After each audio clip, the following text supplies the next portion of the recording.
ನಮಸ್ಕಾರ. ಇದು ಪ್ರಥಮ್ high drama ವಿಶೇಷ ಚರ್ಚಾ ಕಾರ್ಯಕ್ರಮ. ಒಟ್ಟಾರೆ ವೈದ್ಯರಿಗೆ ಬಿಗ್ ಬಾಸ್ ಪ್ರಥಮ್ ತಲೆನೋವಾಗಿ ಪರಿಣಮಿಸ್ತಾ ಇರುವಂತಹದ್ದು. ಡೆವಲಪ್ಮೆಂಟ್ಗಳನ್ನು ನೋಡ್ತಾ ಹೋದ್ರೆ ವೈದ್ಯರಿಗೆ ಒಂದು ರೀತಿಯಲ್ಲಿ ಪ್ರಥಮ್ ಸವಾಲಾಗ್ತಾ ಇದೆ. ಆತನ ವಿಚಿತ್ರವಾಗಿರ್ತಕ್ಕಂಥ ವರ್ತನೆ, ಒತ್ತಡದಿಂದ ಪ್ರಥಮ್ ಏನಾದರೂ ಬಳತಾ ಇದ್ದಾರಾ ಅಥವಾ 20 ಮಾತ್ರೆಯನ್ನ ನಾನು ಸೇವಿಸಿದ್ದೀನಿ ಅಂತ ಇರುವಂತಹ ಪ್ರಥಮ್ ಡಾಕ್ಟರ್ ಹೇಳೋ ಪ್ರಕಾರ 20 ಮಾತ್ರೆಯನ್ನ ಸೇವಿಸುವುದಕ್ಕೆ ಸಾಧ್ಯ ಇಲ್ಲ ಅನ್ನುವಂತ ಒಂದು ಅಭಿಪ್ರಾಯ ಕೂಡ ಫೋರ್ಟಿಸ್ ಆಸ್ಪತ್ರೆ ವೈದ್ಯರು ಪೊಲೀಸರಿಗೆ ತಿಳಿಸಿದ್ದಾಗ, ಅಂದ್ರೆ ಪೊಲೀಸರು ಎನ್ಕ್ವೈರಿಗೆ ಹೋದಾಗ ಈ ಮಾತನ್ನು ಹೇಳ್ತಾರೆ. ಜೊತೆಗೆ ಪೊಲೀಸರು ಎನ್ಕ್ವೈರಿಗೆ ಹೋದಾಗ ಬಾತ್ರೂಮ್ನಲ್ಲಿ ಪ್ರಥಮ್ ಅಡಗಿಕೊಳ್ಳುವಂತ ಪ್ರಯತ್ನವನ್ನು ಕೂಡ ಮಾಡ್ತಾರೆ.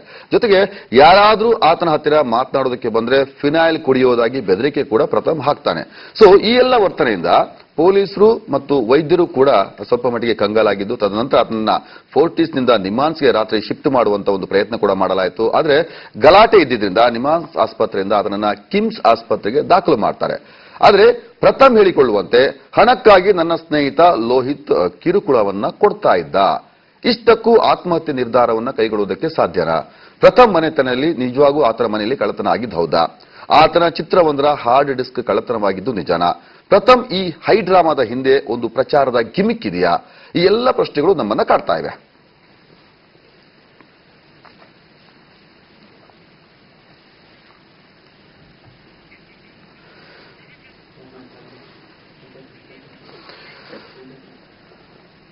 ಇನ್ನು ಈ ಎಲ್ಲ ಬೆಳವಣಿಗೆಯನ್ನು ಗಮನಿಸಿ ಜನಶ್ರೀ ಇವತ್ತು ಜನರಲ್ ಆಗಿರ್ತಕ್ಕಂಥ ಒಂದು ಟಾಪಿಕ್ ಅನ್ನು ಇಟ್ಕೊಂಡು ಇವತ್ತು ನಾವು ಮಾತನಾಡ್ತಾ ಇರ್ತೀವಿ. ಇಲ್ಲಿ ಯಾರನ್ನೇ ವೈಭವೀಕರಿಸುವಂತ ಅಥವಾ ಇನ್ನೊಬ್ಬನನ್ನ ಅಧಪತನಗೊಳಿಸುವಂತ, ಆತನ ಕ್ಯಾರೆಕ್ಟರ್ನ ಅಧಪತನಕ್ಕೆ ಕೊಂಡೊಯ್ಯುವಂತ ಯಾವ ಪ್ರಯತ್ನವೂ ಇಲ್ಲಿ ನಡೆಯಲ್ಲ.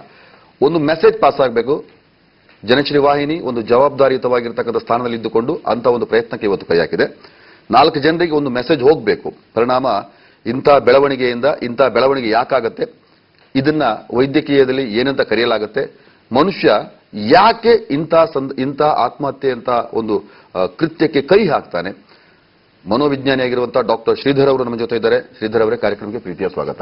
ಇನ್ನು ಸಂಶೋಧನಾ ವಿದ್ಯಾರ್ಥಿ, ನಿಮಾನ್ಸ್ನಲ್ಲಿ ಆಪ್ತ ಸಮಾಲೋಚಕರಾಗಿರುವಂತಹ ನಿತ್ಯಾನಂದ್ ಅವರಿದ್ದಾರೆ. ನಿತ್ಯಾನಂದ್ ಅವರೇ, ತಮಗೂ ಕೂಡ ಕಾರ್ಯಕ್ರಮಕ್ಕೆ ಸ್ವಾಗತ.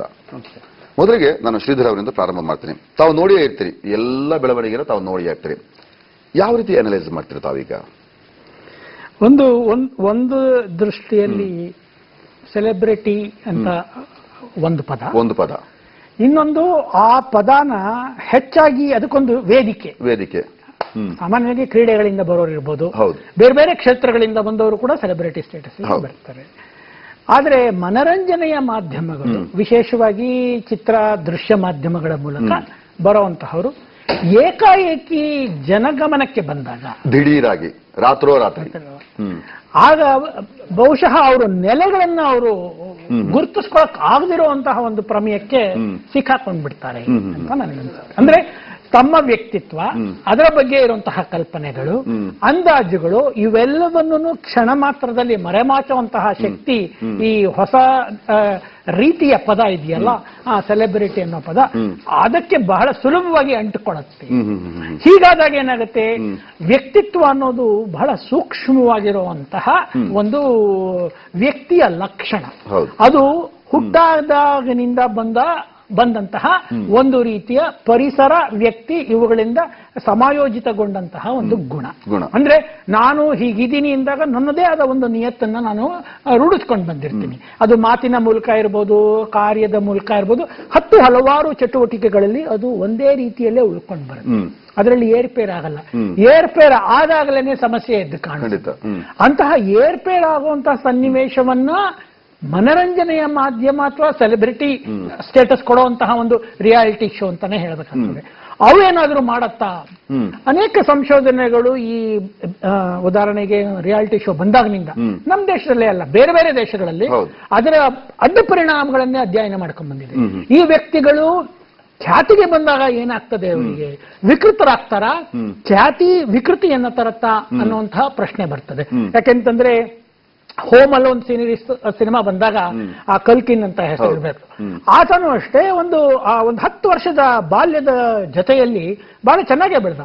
ಅದಾದ ನಂತರ ಇವತ್ತು ಇನ್ನ ಬದುಕಿದ, ಅವನೇನು ಒಂದು 30 ವರ್ಷದ ಆಸುಪಾಸಿನಲ್ಲಿ ಇರ್ಬೇಕು,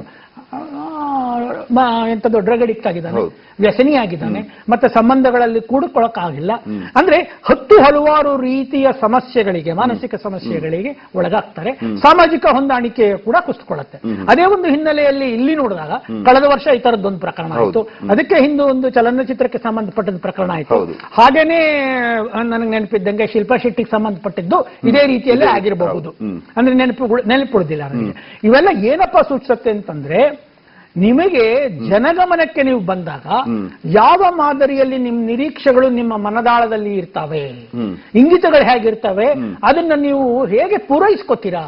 ಪೂರೈಸ್ಕೊಳಕ್ ಆಗ್ಲಿಲ್ಲ ಅಂತಂದಾಗ ಮನಸ್ಸಿನ ಒಳಗಡೆ ಆಗುವಂತಹ ಎಂತದ್ದು ವಿಕೃತ ಸ್ಥಿತಿ, ತೊಳಲಾಟ ಇರಬಹುದು, ಆತಂಕಗಳಿರಬಹುದು, ಭಯ ಇರಬಹುದು, ಎಲ್ಲ ನಾಳೆ ಇದು ಉಳಿಲಿಲ್ಲ ಅಂದ್ರೆ ಏನು ಅನ್ನುವಂತಹ ಒಂದು ಪರಿಸ್ಥಿತಿ ಕೂಡ ಬಹುಶಃ ನಿಮ್ಮ ಸಮತೋಲನವನ್ನ ಏರ್ಪೇರ್ ಮಾಡುತ್ತೆ. ಆವಾಗ ನೀವೇನ್ ಮಾಡಬಹುದು, ನನಗನ್ಸುತ್ತೆ ಅಂತ ಸಮಯದಲ್ಲಿ ನಾಟಕಗಳ ಆಡೋ ಸಾಧ್ಯತೆಗಳಿರುತ್ತೆ. ಒಂದು ದೃಷ್ಟಿಯಲ್ಲಿ ಅನೇಕ ಮಾನಸಿಕ ಸಮಸ್ಯೆಗಳು ಕೂಡ ನಾಟಕ ಅಂತ ಕರೆಯುವಂತಹ ಮನೋವಿಜ್ಞಾನಿಗಳು, ಅಂದ್ರೆ ಮನೋವೈದ್ಯ ಶಾಸ್ತ್ರದಲ್ಲೂ ಕೂಡ ಹಾಗೆ ಹೇಳುತ್ತೆ. ಅದನ್ನ ನೋಡುಗರಿಗೆ ಹಿತವಾಗಲಿ ಅನ್ನೋ ರೀತಿಯಲ್ಲಿ ನಾವು ಅಭಿನಯಿಸ್ತೀವಿ. ನೀವು ಬಿಗ್ ಬಾಸ್ ಅನ್ನ ನೋಡಿರ್ಬೋದು, ಅಲ್ಲೂ ಕೂಡ ಆತ ಹೇಳ್ತಾ ಇರ್ತಾರೆ, ಸೊ ನಾನು ಗೆಲ್ಲಬೇಕು, ನಾನು ಗೆಲ್ಲೋದಕ್ಕೆ ಏನ್ ಮಾಡ್ಬೇಕು ಅದನ್ನ ನಾನು ಮಾಡ್ತಾ ಇದ್ದೀನಿ, ಅಂದ್ರೆ ಇಟ್ಸ್ ಎ ಡ್ರಾಮಾ. ಅದೇ ಈ ನಟನೆ ಅನ್ನೋ ಒಂದು ಕೌಶಲ್ಯ ಇದೆಯಲ್ಲ, ಬಹುಶಃ ಅದು ನಿತ್ಯ ಜೀವನಕ್ಕೂ ಅಳವಡಿಸಿಕೊಂಡಾಗ ಈ ತರಹದ ಹೊರನೋಟಗಳು ಬರ್ತವೆ. ನೀವು ಹಣ ಕೊಟ್ಟು ಅಭಿನಯ ಮಾಡು ಅನ್ನೋದೇ ಬೇರೆ. ರಾಜಾಪಾತ್ರ ನಾನು ವೇದಿಕೆ ಮೇಲೆ ಮಾಡಬಲ್ಲೆ, ಅದೇ ಡ್ರೆಸ್ ಹಾಕೊಂಡು ಬೀದಿಗೆ ಬಂತಂದ್ರೆ ಆಗೋದಿಲ್ಲ. ಅಂದ್ರೆ ಜನ ಕೂಡ ಸುಮ್ಮನೆ ಹಾಸ್ಯಕ್ಕೆ ಒಳಗಾಗ್ತೀರ. ಆ ಮಾದರಿಯಲ್ಲೂ ಒಂದು ನೋಟ ಇದೆ. ಇನ್ನೊಂದು ನಮ್ಮಲ್ಲಿ, ನಮ್ಮ ಕರ್ನಾಟಕದಲ್ಲಿ ಅಥವಾ ಭಾರತದಲ್ಲಿ ನಡೀತಾ ಇರೋದೇನು ಅಂದ್ರೆ, ನೀವು ಹೆಗ್ಗಳಿಕೆಯನ್ನು ಉಳಿಸ್ಕೋಬೇಕು ಅಂತಂದ್ರೆ ಆ ಒಂದು ಎಂತದ್ದು ಕ್ಷಣ ನಂತರ, ಆ ಒಂದು ಸನ್ನಿವೇಶದ ನಂತರ ಕೂಡ ನಾಟಕಗಳಾದ್ರೆ ನೀವು ಜನಗಮನದಲ್ಲಿ ಉಳಿತೀರಾ ಅಂತದ್ದೊಂದು ಪ್ರಜ್ಞೆ ಇದೆಯೋ ಏನು ಅಂತ ನನಗೆ ಸಂದೇಹ. ಬೆಳವಣಿಗೆ ನೋಡಿದಾಗ ನನ್ಗನ್ಸ್ತಾ ಇದೆ. ಅಲ್ಲ, ಯಾಕಂದ್ರೆ ಈ ಹಿಂದೆ ರಾಜೇಶ್ ಅವರ ವಿಚಾರದಲ್ಲಿ ಬಂದಾಗ ಆಗಿರ್ಬೋದು, ಅಥವಾ ಆತನ ಒಂದು ಸಾವಾದ್ರೂ ಕೂಡ ಬಹಳಷ್ಟು ಚರ್ಚೆಗೆ ಗ್ರಾಸವಾಗಿದ್ದು, ಎಟ್ ದಿ ಎಂಡ್ ನಾವು ಕೈ ತೋರಿಸುವಂತ ಮಟ್ಟಕ್ಕೆ ಬಂದಿದ್ದು ರಿಯಾಲಿಟಿ ಶೋ ಅಂತ. ಹೌದು, ಅದೇ ಆ ಸಾವೇ ದುರಂತ ಅಲ್ಲಿ. ಹೌದು, ಅವನ ಸಾಮರ್ಥ್ಯಗಳು ಅದನ್ನ ನಾವು ಮನ್ನಣೆಗೊಳ್ಬೇಕು. ಯಾಕಂದ್ರೆ ಸಾಧನೆ ಅನ್ನೋದಿದೆಯಲ್ಲ, ಸಾಧಕನ ಗುಣಗಳಲ್ಲಿ ಸಾಧನೆ ಬರ್ತಾ ಹೋಗ್ಬೇಕು. ನಿಧಾನಕ್ಕೆ ಕ್ರಮೇಣ ನೀವು ಮೇಲ್ಮಟ್ಟಕ್ಕೆ ಬರ್ತೀರಾ. ಅನೇಕ ಎಂತದ್ದು ನಟರಿದ್ದಾರೆ, ಮತ್ತೆ ಬೇರೆ ಬೇರೆ ಕ್ಷೇತ್ರಗಳಲ್ಲಿ ಸಾಧಿಸೋರಿದ್ದಾರೆ. ಆದ್ರೆ ಏಕಾಏಕಿ ಅವ್ರಿಗೆ ಬಂದಿರೋದಿಲ್ಲ. ತುಂಬಾ ಶ್ರಮ ಪಟ್ಟಿರ್ತಾರೆ, ಸಂಕಟಗಳನ್ನ, ಅವಮಾನಗಳನ್ನ, ಜೊತೆಗೆ ಸುಖಗಳನ್ನು ಅನುಭವಿಸ್ಕೊಂಡು ಬಂದಿರ್ತಾರೆ. ಆದ್ರೆ ಇಲ್ಲೇನಾಗಿದೆ, ಹಿನ್ನೆಲೆನೇ ಬೇರೆ. 30 ದಿನ ಏನು ಬೆವರು ಸುರಿಸದೆ ಒಂದು ರೀತಿಯಲ್ಲಿ ದಿಢೀರ್ ಯಶಸ್ಸು ಬಂದಾಗ, ಅದೇ ಯಶಸ್ಸಂತೂ ಒಂದು ಪದ ಅಂತ ನೆತ್ತಿಗೆ ಇರೋದು ಅಂತಾರೆ ಕೆಲಸ. ರಾತ್ರಿ ಹೊತ್ತು ಏನೋ ಛತ್ರಿ ಹಿಡ್ಕೊಂಡು ನೋಡೋದು ಅಂತ. ಖಂಡಿತ. ನಮ್ಮ ಪ್ಯಾನಲ್ಗೆ ಇವಾಗ ಹಿರಿಯ ಪತ್ರಕರ್ತರಾದ ಚಂದ್ರಚೂಡ್ ಅವರು ಜಾಯ್ನ್ ಆಗಿದ್ದಾರೆ ಸರ್. ಕಾರ್ಯಕ್ರಮ ಪ್ರೀತಿಯ ಸ್ವಾಗತ. ನಿತ್ಯಾನಂದ್ ಅವರೇ, ತಾವು ಬಹಳಷ್ಟು ಕೇಸ್ಗಳನ್ನು ನೋಡಿರ್ತೀರಿ, ಇಂತಹ ಕೇಸ್ಗಳನ್ನ. ಸೊ ಈ ವ್ಯಕ್ತಿತ್ವವನ್ನು ನೋಡಿದಾಗ ನೀವೇನ್ ಹೇಳ್ತೀರಿ?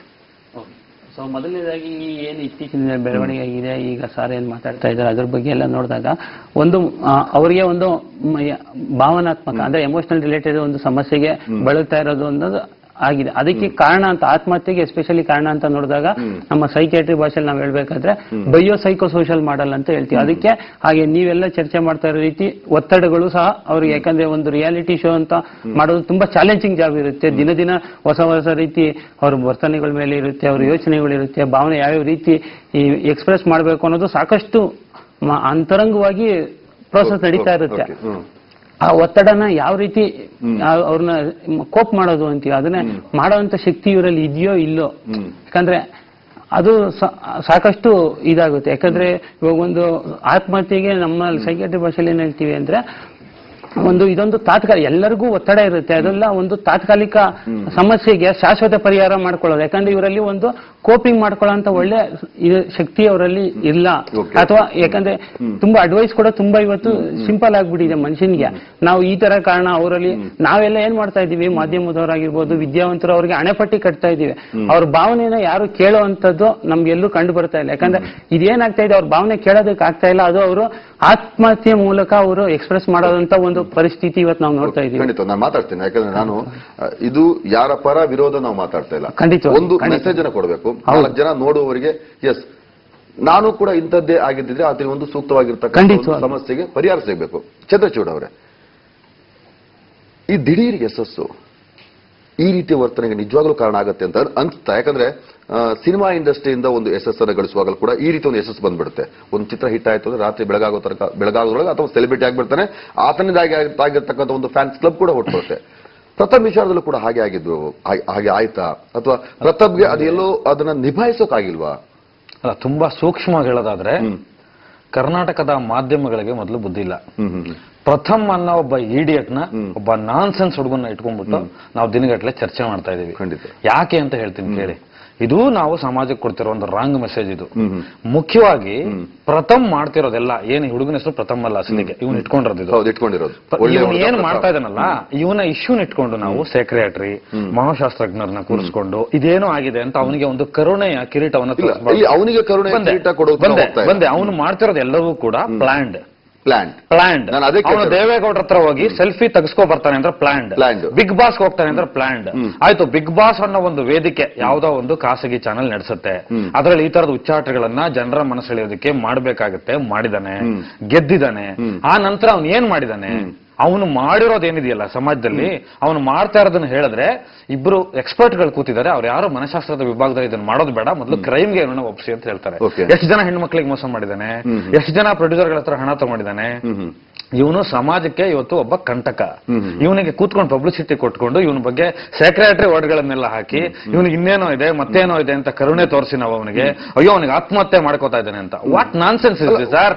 2 ಟ್ಯಾಬ್ಲೆಟ್ ತಗೊಂಡು ಹಾಸ್ಪಿಟಲ್ ಫೇಸ್ಬುಕ್ ಲೈವ್ ಹೋಗ್ಬಿಟ್ಟು ತಿನ್ನೋ ತರ ಆಕ್ಟ್ ಮಾಡ್ತಾನೆ. ತಿನ್ನೋದು ಇಲ್ಲ, ಬೆಳಗ್ಗೆ ಎದ್ಬಿಟ್ಟು ತಿಂಡಿ ತಿಂತಾನೆ, ತಿಂಡಿ ತಿಂದ್ಬಿಟ್ಟು ತಾನೇ ಹಾಸ್ಪಿಟ್ಲಿಗೆ ಹೋಗಿ ರಿಜಿಸ್ಟರ್ ಮಾಡ್ಕೋತಾನೆ, ತಾನೇ ಅಡ್ಮಿಟ್ ಆಗ್ತಾನೆ. ಕಟ್ ಮಾಡಿ ನೋಡಿದ್ರೆ ಬೇರೆ ಯಾವ್ದೋ ಪೊಲೀಸ್ ಸ್ಟೇಷನ್ಗೆ ಹೋಗಿ ಕೇಳಿದ್ರೆ ತನ್ನ ಹಾರ್ಡ್ ಡಿಸ್ಕ್ ಕಳೆದೋಗಿದೆ ಅಂತ ಹೇಳ್ತಾನೆ. ಹಾರ್ಡ್ ಡಿಸ್ಕ್ ಕಳೆದೋಗಿದೆ ಅಂತ ಕೇಳಿದ್ರೆ ನಾನೊಬ್ಬ ಜರ್ನಲಿಸ್ಟ್, ನಾನು ಮನಶಾಸ್ತ್ರ ಸ್ವಲ್ಪ ಓದ್ಕೊಂಡಿದ್ದೀನಿ, ಕೇಳಿದ್ರೆ ಅವ್ನ ಹಾರ್ಡ್ ಡಿಸ್ಕ್ ವಾಪಸ್ ಕೊಟ್ಟಿದ್ದಾರೆ. ತನ್ನ ಸಿನಿಮಾ ರಿಲೀಸ್ ಮಾಡಕ್ಕಾಗಲ್ಲ. ಇವನ್ ಸಾಧನೆ ಏನು? ತನ್ನ ಸಿನಿಮಾ ರಿಲೀಸ್ ಮಾಡಕ್ಕಾಗಲ್ಲ, ತನಗಿನ್ನು ಕಿರಿಯ ವಯಸ್ಸು, ಕಷ್ಟಪಟ್ಟು ಯಾವ್ದೋ ಡೈರೆಕ್ಟರ್ಗಳ ಹತ್ರ ಹೋಗಿ ಅಷ್ಟೇ ಡೈರೆಕ್ಟರ್ ಕೆಲಸ ಮಾಡಕ್ಕಾಗಲ್ಲ, ತನ್ನ ಮೇಲೆ ಬರಕ್ಕಾಗಲ್ಲ. ಬಿಗ್ ಬಾಸ್ ಅನ್ನೋ ಒಂದು ವೇದಿಕೆ ಸಿಕ್ಕಿದೆ, ಸರಿ ಅವ್ರೊಂದು ವೇದಿಕೆ ಕೊಟ್ಟಿದ್ದಾರೆ, ಗೆದ್ದಿದ್ದಾರೆ, ಅದು ಸರಿನೋ ತಪ್ಪ ನಮ್ಗೆ ಗೊತ್ತಿಲ್ಲ. ಅದಾದ ನಂತರ ಅವ್ನು ಏನ್ ಮಾಡ್ತಾನೆ ಅಂದ್ರೆ ಅವ್ನು ಮಾಡೋದೆಲ್ಲ ಹುಚ್ಚಾಟಗಳು. ಏನ್ ಬರ್ಕೋತಾನೆ ಗೊತ್ತಾ ಅವ್ನ ಡೇಟಿಂಗ್ ಬಗ್ಗೆ?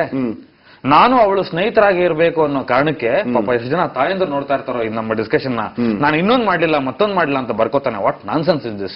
ಆಕೆ ದೊಡ್ಡ ನಿರ್ದೇಶಕರ ಮಗಳು, ಮರ್ಯಾದೆ ಬೇಡವಾ ಇವ್ರಿಗೆಲ್ಲ? ಏನ್ ಮಾಡ್ತಾ ಇದಾರೆ ಕರ್ನಾಟಕ ರಾಜ್ಯದಲ್ಲಿ? ಇಂಥವ್ರಿಗೆ ನಾವು ಕುತ್ಕೊಂಡ್ ಬಂದ್ಬಿಟ್ಟು ಚಾನಲ್ ಅಲ್ಲಿ ಟೈಮ್ ಕೊಟ್ಬಿಟ್ಟು ಡಿಸ್ಕಸ್ ಮಾಡ್ಬೇಕಾ? ಫಸ್ಟ್ ಡಸ್ಟ್ ಬಿನ್ ಗಳಿಗೆ ಬಿಸಾಕ್ಬೇಕು ಇವ್ರನ್ನೆಲ್ಲ. ಈ ಹಿಂದೆ ಇನ್ನೊಬ್ರು ಬೆಳೆದಿದ್ದಾರೆ ಇದೇ ಕಾಲ್ಗಡದಲ್ಲಿ ಏನೇನಾದ್ರು ಅಂತ ಗಂಟೆ ಗಟ್ಟಲೆ ಕೂರಿಸ್ಕೊಂಡು ಈ ತರದ ಇನ್ನೊಂದು ಪ್ರಕರಣ ಆಗುತ್ತೆ. ಬಟ್ ಆ ಪ್ರಕರಣಕ್ಕೆ ಇದು ಹೋಲ್ಸಲ್ಲ, ಯಾಕಂದ್ರೆ ಆ ಪ್ರಕರಣದಲ್ಲಿ ಒಂದು ನಿಜವಾದ ಸಮಸ್ಯೆ. ಇವನೇನ್ ಗೊತ್ತಾ, ಇವನು ತನ್ನ ತಂದೆ ತಾಯಿಗೆ ಲಾಯಲ್ ಆಗಿದಾನ, ತನ್ನ ಸ್ನೇಹಿತರಿಗೆ ಲಾಯಲ್ ಆಗಿದಾನ, ತನ್ನ ವೃತ್ತಿಗೆ ಲಾಯಲ್ ಆಗಿದಾನ, ಯಾರ ಹತ್ರ ಕೆಲಸ ಮಾಡಿದ್ದಾನೆ, ಏನ್ ಮಾಡಿದ್ದಾನೆ ಇವನು, ಸಾಧನೆ ಏನು, ನಿಲ್ ಬ್ಯಾಲೆನ್ಸ್ ಎಲ್ಲದರಲ್ಲೂ 0. ಯಾವ ಕಷ್ಟವನ್ನು ಪಟ್ಟಿಲ್ಲ ಈ ಹುಡುಗ. ಆದ್ರೆ ಮಾತಾಡೋದು ದೊಡ್ಡ ದೊಡ್ಡ ಮಾತುಗಳು, ಕನ್ನಡ ಅಂತ ಮಾತಾಡ್ತಾನೆ. ಕರೆದ್ರೆ ನನ್ನ ಎದುರುಗಡೆ ಅವನಿಗೆ ಕನ್ನಡ 2 ಲೈನ್ ನಾನು ಅರ್ಥ ಕೇಳ್ತೀನಿ ಕನ್ನಡದ ಯಾವ ಭಾಷೆ ಪುಸ್ತಕ ಓದ್ಕೊಂಡಿದ್ದಾನೆ, ಏನ್ ಮಾಡಿದಾನೆ, ಕನ್ನಡದ ನೆಲಜಲಕ್ಕೆ. ಆಮೇಲೆ ತಾನು ಬಿಗ್ ಬಾಸ್ ಅಲ್ಲಿ 50 ಲಕ್ಷ ಗೆಲ್ತಾನೆ. ಎಂತ ಸುಳ್ಳು ಹೇಳ್ತಾನೆ ಅಂದ್ರೆ, ಬಿಗ್ ಬಾಸ್ ನವರಿಗೆ ನಾನು ಇನ್ನೂ ಪ್ಯಾನ್ ಕಾರ್ಡ್ ಕೊಟ್ಟಿಲ್ಲ ಅಂತ ಹೇಳ್ತಾನೆ. ನಾನ್ ಸೆನ್ಸ್ ಅಲ್ವಾ ಇವನು, ಇಡಿಯಟ್ ಅಲ್ವಾ ಇವನು? ನಮ್ ಗೆಳೆಯರದೊಂದು ಸಿನಿಬಸ್ ಅಂತ ನಮ್ದೊಂದು ಆನ್ಲೈನ್ ವೆಬ್ ಪೋರ್ಟಲ್ ಇದೆ, ಅರುಣ್ ಕುಮಾರ್ ಅಂತ. ಇಡೀ ದಾಖಲಾತಿ ಸಹಿತ ಆ ಸಿನಿಬಸ್ ಅಲ್ಲಿ ಪ್ರತಿ ಹೆಜ್ಜೆಗೆ ಇವ್ರು ಏನೇನ್ ಮಾಡಿದಾನೆ ಅಂತ ಸಿನಿಬಸ್ ಅಲ್ಲಿ ನಾವು ಪ್ರತಿಯೊಂದು ಬರೀತಾ ಬರ್ತೀವಿ, ನೋಡಿದ್ವಿ, ಜನ ನೋಡಿದ್ದಾರೆ. ಅದನ್ನ ಡೀಟೇಲ್ ಆಗಿ ವಿಸ್ತರಿಸಿ ಹೇಳೋದಾದ್ರೆ, ಇವನು 50 ಲಕ್ಷ ರೂಪಾಯಿ ದುಡ್ಡು ತಗೊಳಕ್ಕೆ ಪಾನ್ ಕಾರ್ಡ್ ಕೊಟ್ಟಿಲ್ವಂತೆ. ಇನ್ನು ಇವನು ಪಾನ್ ಕಾರ್ಡ್ ಮಾಡಿಸ್ಕೊಂಡಿಲ್ವಂತೆ. ನಾನು ಚೆಕ್ ಮಾಡಿದೆ, ಇವನ ಹೆಸರಲ್ಲಿ ಪಾನ್ ಕಾರ್ಡ್ ಇದೆ. ಅಲ್ಲ, ಆಕ್ಚುಲಿ ತಂದೆ ಕೂಡ ಮಲ್ಲಣ್ಣವರು ನಾನು ಈಗಷ್ಟೇ ಕಲೆಕ್ಟ್ ಮಾಡಿದೆ. ಆಯ್ತು, ಪಾನ್ ಕಾರ್ಡ್ ಆಗಿದೆ ಆಲ್ರೆಡಿ. ಸರಿ, ಪಾನ್ ಕಾರ್ಡ್ ಕೊಟ್ಟಿಲ್ಲ ಅಲ್ವಾ? ಪಾನ್ ಕಾರ್ಡ್ ಒಂದು ನಂಬರ್ ಬೇಕು, 50 ಲಕ್ಷ ತಗೋಬೇಕು. ಫಸ್ಟ್ ಅಂತಾನೆ ಆತ್ಮಹತ್ಯೆಗೆ ಒಳಗಾದ ರೈತರಿಗೆ ಹಣ ಕೊಡಬೇಕು. ಯಾರು ಇವನು ರೈತರಿಗೆ ಆತ್ಮಹತ್ಯೆಗೆ ಹಣ ಕೊಡಕ್ಕೆ? ಇವನ್ ಏನ್ ಮಾಡ್ತಾನೆ, ಯಾರ್ದೋ ಕೊಟ್ಟಿದ್ದ ಒಂದು ಉಂಗ್ರ ತಗೋತಾನೆ, ತಗೊಂಡೋಗಿ ಪುನೀತ್ ರಾಜ್ಕುಮಾರ್ ಅವ್ರಿಗೆ ಹಾಕ್ತಾನೆ. ಅವ್ರು ಯಾರೋ ಫೇಸ್ಬುಕ್ ಅಲ್ಲಿ ಹಾಕ್ತಾರೆ, ಈ ಉಂಗ್ರ ಕೊಟ್ಟಿದ್ ನಾನು ಅಂತ. ಅದನ್ನ ತಗೊಂಡ್ಬಂದ್ಬಿಟ್ಟು ಇನ್ಯಾವುದೋ ಹುಡುಗಿ ಜೊತೆ, ನಾನು ಅದ್ರ ಹೆಸರುಗಳೆಲ್ಲ ಹೊಟ್ಟದು, ನಾವು ಶಿವಾನಂದ ಸರ್ಕಲ್ ಅಲ್ಲಿ ಆ ಹೆಣ್ಣುಮಗಳು ನಾವು ಮಾನ ಕಳಿಬಾರ್ದು, ನಾವೆಲ್ಲ ಅಕ್ಕ ತಂಗಿ ಜೊತೆ ಹೋಗ್ತಿರೋ, ಅವ್ರ ಜೊತೆ ರೂಮ್ ಹಾಕ್ತಾನೆ, ಇಡೀ ನೈಟ್ ಉಳ್ಕೋತಾನೆ. ಅವ್ರನ್ನ ಬೆಳಗ್ಗೆ ಎದ್ದು ಓಡಿಸ್ತಾನೆ ಅಲ್ಲಿಂದ. ಇವನ್ ಮಾಡ್ಕೊ ಬಂದಿರೋದೆಲ್ಲ ಈ ತರದ್ದು. ಇದ್ದಕ್ಕಿದ್ದಂಗೆ ನರೇಂದ್ರ ಮೋದಿ ಅವ್ರಿಗೆ ದುಡ್ಡು ಕೊಡ್ತೀನಿ ಅಂತಾನೆ. ಏನ್ರಿ ನರೇಂದ್ರ ಮೋದಿ ಅವ್ರಿಗಾಗಿರೋದು? ನರೇಂದ್ರ ಮೋದಿ ಅವರನ್ನ ಭೇಟಿ ಆಗುವಂತ ನನ್ನ ಮಹತ್ವಾಕಾಂಕ್ಷೆ. ಅವನಿಗೆ ನೋಡಿ, ಸನ್ನಿ ಲಿಯೋನ್ ಒಂದೇ ತರ ತೂಗ್ತಾನೆ, ನರೇಂದ್ರ ಮೋದಿ ಅವರು ಒಂದೇ ತರ ತೂಗ್ತಾನೆ. ನೀವು ಇದನ್ನೆಲ್ಲ ದಯವಿಟ್ಟು ಮಾನಸಿಕವಾಗಿ ಇವನಿಗೆ ಕಾಯಿಲೆ ಇದೆ ಅಂತಾನೋ ಅಥವಾ ಇನ್ನೇನೋ ಸಮಸ್ಯೆ ಇದೆ ಅಂತಾನೋ ಪರಿಗಣಿಸಬೇಡಿ. This is planned crime. ಇದು ಒಂದು ಇಡೀ ಸಮಾಜವನ್ನ, ಅದು ಎಲ್ಲವೂ ಕೂಡ ಹೌದು. ಯಾಕೆ ಅಂತ ಹೇಳ್ತೀನಿ ಕೇಳಿ. ಇವನು ಬಿಗ್ ಬಾಸ್ಗೆ ಹೋಗಬೇಕು ಅಂದ ತಕ್ಷಣ ಇವನ್ ಏನೇನ್ ಮಾಡ್ದ ಅನ್ನೋದು ಎಲ್ಲರೂ ಖಂಡಿತವಾಗಿ ನಾನು ಮಾತಾಡ್ತೀನಿ ಅದ್ರ ಬಗ್ಗೆ. ಚಂದ್ರಚೂಡ್ ಅವರೇ, ವೀಕ್ಷಕರಿಗೆ ಒಂದು ಬ್ರೇಕ್ ಇರುತ್ತೆ, ಬ್ರೇಕ್ ಆದ್ಮೇಲೆ ಚರ್ಚೆ ಮತ್ತೆ ಮುಂದುವರಿಯುತ್ತೆ.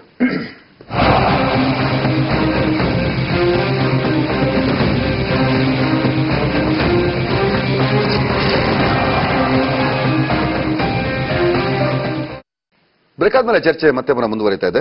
ಶ್ರೀಧರ್ ಸರ್, ನೀವು ನೋಡಿದ್ರಿ ಈಗ ಚಂದ್ರಚೂಡ್ ಅವರು ಬಹಳ ಹಿರಿಯ ಪತ್ರಕರ್ತರು, ಮತ್ತೆ ಜೊತೆಗೆ ಚಿತ್ರರಂಗದಲ್ಲೂ ಕೂಡ ತನ್ನನ್ನು ಅವರು ತೊಡಗಿಸಿಕೊಂಡವರು. ಹಾಗಾಗಿ ಪ್ರಥಮ್ನ ಒಡನಾಟ ಬಹಳ ಹತ್ತಿರದಿಂದ ಬಲ್ಲವರು, ಮತ್ತೆ ವಿಶ್ಲೇಷಣೆಯನ್ನ ಬಹಳ ಅದ್ಭುತವಾಗಿ ಮಾಡಬಲ್ಲಂತ ಒಂದು ಚಾಕಚಕ್ಯವುಳ್ಳವರುಗ.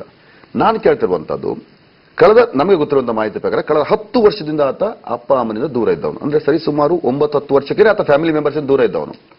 ಒಬ್ಬ ವ್ಯಕ್ತಿ ನಿರಂತರವಾಗಿ ಇಷ್ಟು ವರ್ಷಗಳ ಕಾಲ ಈ ರೀತಿಯಾಗಿ ಬೇರೆ ಬೇರೆ ಬೇರೆ ಬೇರೆ ಹಂತದಲ್ಲಿ ನಾಟಕ ಆಡೋದಕ್ಕೆ ಸಾಧ್ಯನಾ? ಇದೆ ಇಲ್ಲಿ ನಾವು ಒಂದು ಯಾಕೆ ಇಂತಹ ವಿಷಯಗಳನ್ನ ಜನಗಮನಕ್ಕೆ ತರಬಾರದು ಅನ್ನುವಂತಹ ಒಂದು ಪ್ರಶ್ನೆ. ಯಾಕೆಂದ್ರೆ ಇವತ್ತಿನ ದಿನದಲ್ಲಿ ಮನರಂಜನೆಯ ಮಾಧ್ಯಮಗಳಲ್ಲಿ ಮನೆಯ ಆವರಣದಲ್ಲಿ, ಕೋಣೆಯಲ್ಲಿ, ಸಣ್ಣ ಜಾಗದಲ್ಲಿ ಏನೇನು ವಿದ್ಯಮಾನಗಳನ್ನ ತೋರಿಸಬಹುದು ಅನ್ನೋದೆಲ್ಲಾ ತರಹದ ಸಾಧ್ಯತೆಗಳು ಇದೆ. ಇದನ್ನ ಎಲ್ಲರೂ ನೋಡ್ತಾರೆ. ಸಣ್ಣ ಮಕ್ಕಳಿಂದ ದೊಡ್ಡ ಮಕ್ಕಳ ತನಕನೂ ನೋಡ್ತಾರೆ, ದೊಡ್ಡವರು ವಯಸ್ಸಾದವರು ನೋಡ್ತಾರೆ. ಈ ವರ್ತನೆಗಳೇನಿರ್ತಾವೆ ಇವು ನೈತಿಕ ಬಲಗಳನ್ನ ಎಷ್ಟರ ಮಟ್ಟಿಗೆ ಗಟ್ಟಿಪಡಿಸ್ತದೆ, ಎಷ್ಟರ ಮಟ್ಟಿಗೆ ನೈತಿಕ ಪ್ರಶ್ನೆಗಳನ್ನ ಹುಟ್ಟಾಕ್ತವೆ. ಈಗ ಮನರಂಜನೆಯ ಹೆಸರಲ್ಲಿ ಒಂದು ಮನೆಯಲ್ಲಿ ನೀವು 40 ದಿನ ಕೂಡಾಕ್ಬಿಟ್ಟು ಒಬ್ಬ ವ್ಯಕ್ತಿಯನ್ನ ಈ ರೀತಿಯಲ್ಲಿ ವರ್ತಿಸು ಅಥವಾ ವರ್ತಿಸಬೇಕು ಅನ್ನುವಂತಹ ಕೃತಕ ವಾತಾವರಣವನ್ನ ಸೃಷ್ಟಿ ಮಾಡಿದಾಗ ಅನೇಕ ರೀತಿಯ ಸಂಶೋಧನೆಗಳು ಈಗಾಗಲೇ ನಡೆದಿದೆ. ಸ್ಟ್ಯಾನ್ಫೋರ್ಡ್ ಪ್ರಿಸನ್ ಎಕ್ಸ್ಪೆರಿಮೆಂಟ್ ಅಂತ ಬಹಳ ದೊಡ್ಡ ಪ್ರಯೋಗ. ಅಂದ್ರೆ ಒಬ್ಬನನ್ನ ನೀನು ಅಲ್ಲಿ ಹಾಕಿಬಿಟ್ರೆ ಕೃತಕವಾಗಿ ಅಭಿನಯ ಮಾಡು ಅಂತ ಹೇಳಿ, ನಿನ್ ಜವಾಬ್ದಾರಿ ಅಭಿನಯ ಮಾಡೋದಷ್ಟೇ, ನೀನೊಬ್ಬ ಖೈದಿಗಳನ್ನ ನೋಡ್ಕೊಳ್ಳುವಂತವನು ಅಂತ ಒಂದು ಗುಂಪು, ನೀನೊಬ್ಬ ಖೈದಿ ಅಂತ. ಖೈದಿಗಳನ್ನ ನೋಡ್ಕೊಳ್ಳುವಂತವನು ಕ್ಷಣ ಮಾತ್ರದಲ್ಲಿ ಪೊಲೀಸ್ನವ್ರಕ್ಕಿಂತ ಹೆಚ್ಚು ಒರಟಾಗಿ ಅವರ ಮೇಲೆ ವರ್ತಿಸ್ತಾನೆ. ಇಷ್ಟಾಗಿ ಕೂಡ ಅವನು ವೃತ್ತಿಯಲ್ಲಿ ಅದಲ್ಲ. ಅಂದ್ರೆ ಸ್ವಭಾವಗಳನ್ನ ಕೃತಕವಾಗಿರುವಂತಹ ಸನ್ನಿವೇಶಗಳು ಸಂಪೂರ್ಣವಾಗಿ ಬದಲಾಯಿಸ್ಬಿಡ್ತವೆ. ನೀವು 10 ವರ್ಷದಲ್ಲಿ ಅವನ ವ್ಯಕ್ತಿತ್ವದ ಬೆಳವಣಿಗೆಯ ವಿಧಾನಗಳನ್ನು ನೋಡ್ಕೊಂಡು ಬಂದಾಗ ಬಹುಶಃ ನಿಯತ್ ಇಲ್ಲ ಅಂತಾನೆ ತಕೊಳ್ಳೋಣ. ಅಂದ್ರೆ ಹೊಂದಾಣಿಕೆಯ ಸಮಸ್ಯೆಗಳಿದ್ದಂತಹ ವ್ಯಕ್ತಿ ಯಾವುದೇ ಸಂದರ್ಭದಲ್ಲೂ ಕೂಡ ಹೊಂದಾಣಿಕೆ ಆಗ್ತಾನಿಲ್ಲ. ಪ್ರತಿ ಸಂದರ್ಭದಲ್ಲೂ ಅದು ದುರಂತ ಏನ್ ಗೊತ್ತಾ, ಹೊಂದಾಣಿಕೆ ಆಗದಿರೋರು ಸಮಾಜದ ಹಿರಿತನವನ್ನ ಸಾಧಿಸೋದು ಕಷ್ಟ. ದುರಂತ ಏನಂತಂದ್ರೆ ಈ ತರಹದ ಚಟುವಟಿಕೆಗಳಲ್ಲಿ ಆ ಸಾಮರ್ಥ್ಯಗಳು ಇಲ್ದಿರೋರು, ಖಂಡಿತ ಸಾಮರ್ಥ್ಯ ಇಲ್ಲದೇ ಇರುವವರು ಮೇಲ್ ಬರ್ಬೋದು. ಇದು ಚಾರ್ಲ್ಸ್ ಸೋಬ್ರಾಜನ ಕತೆ ಬರುತ್ತಿಲ್ಲಿ. ಅವನು ಅಷ್ಟೇ ಅತ್ಯಂತ ಮೇಧಾವಿಯವನು, ಅಂದ್ರೆ ಮನಸ್ಸಿನಲ್ಲಿ ಬುದ್ಧಿಶಕ್ತಿಯಲ್ಲಿ. ಆದ್ರೆ ಅದನ್ನೆಲ್ಲ ಕಡೆನೂ ಅವನು ಉಪಯೋಗಿಸ್ಕೊಂಡಿದ್ದು ಇನ್ನೊಬ್ಬರನ್ನ ಹಾನಿ ಮಾಡೋದಕ್ಕೆ, ದೌರ್ಜನ್ಯ ನಡೆಸೋದಕ್ಕೆ, ಆ ಪ್ರತಿಯೊಂದು ಚಟುವಟಿಕೆಯಲ್ಲೂ ತೃಪ್ತಿ ಎದ್ದು ಕಾಣಿಸ್ತದೆ.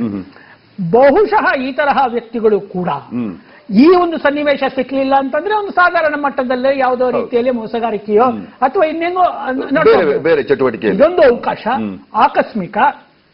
ಆಕಸ್ಮಿಕದ ನಂತರದಲ್ಲಿ ಮಾಧ್ಯಮಗಳು ಇದನ್ನ ಗುರುತಿಸುತ್ತೆ. ಇದು ಅವನನ್ನ ಯಾವುದೇ ರೀತಿಯಲ್ಲೂ ಅವನ ವರ್ತನೆಗಳನ್ನ ಮಾಧ್ಯಮಗಳಾಗ್ಲಿ ನಮ್ಮಂತವರಾಗ್ಲಿ ಇದು ಸರಿಯಾದ ವರ್ತನೆ, ಇದು ಅನುಕರಣೀಯ, ಇದು ಆದರ್ಶಗಳ ಸೂಚಿ ಅಂತ ಹೇಳುವಂತದ್ದಲ್ಲ. ಇಲ್ಲಿ ಏನಪ್ಪಾ ಅಂತಂದ್ರೆ ನೋಡ್ರಿ, ಇದು ಕೃತಕವಾಗಿ ನಡೆಯುವಂತಹದ್ದು, ಇದು ಶಾಶ್ವತ ಅಲ್ಲ. ಇದರ ಅಡ್ಡ ಪರಿಣಾಮಗಳು ಈ ಮೂಲಕನೂ ಆಗ್ಬಹುದು. ಅವನ ನಿಜ ವ್ಯಕ್ತಿತ್ವ ಹೊರಗಡೆ ಬರಬಹುದು, ವ್ಯಕ್ತಿತ್ವ ಬದಲಾಗಲೂಬಹುದು. ಆದ್ರೆ ಅಪರೂಪ.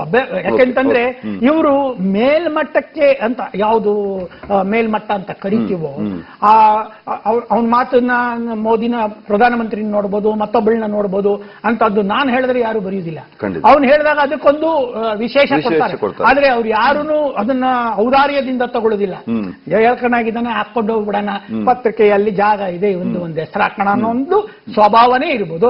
ಅಲ್ಲದ್ರೆ ಏನ ಮಾತಾಡ್ತಾ ಇದ್ಯಾ ಹುಚ್ಚ ನೀನು ಅನ್ನುವಂತಹ ಅಭಿಪ್ರಾಯನೂ ಮೂಡಿಸ್ಬೋದು.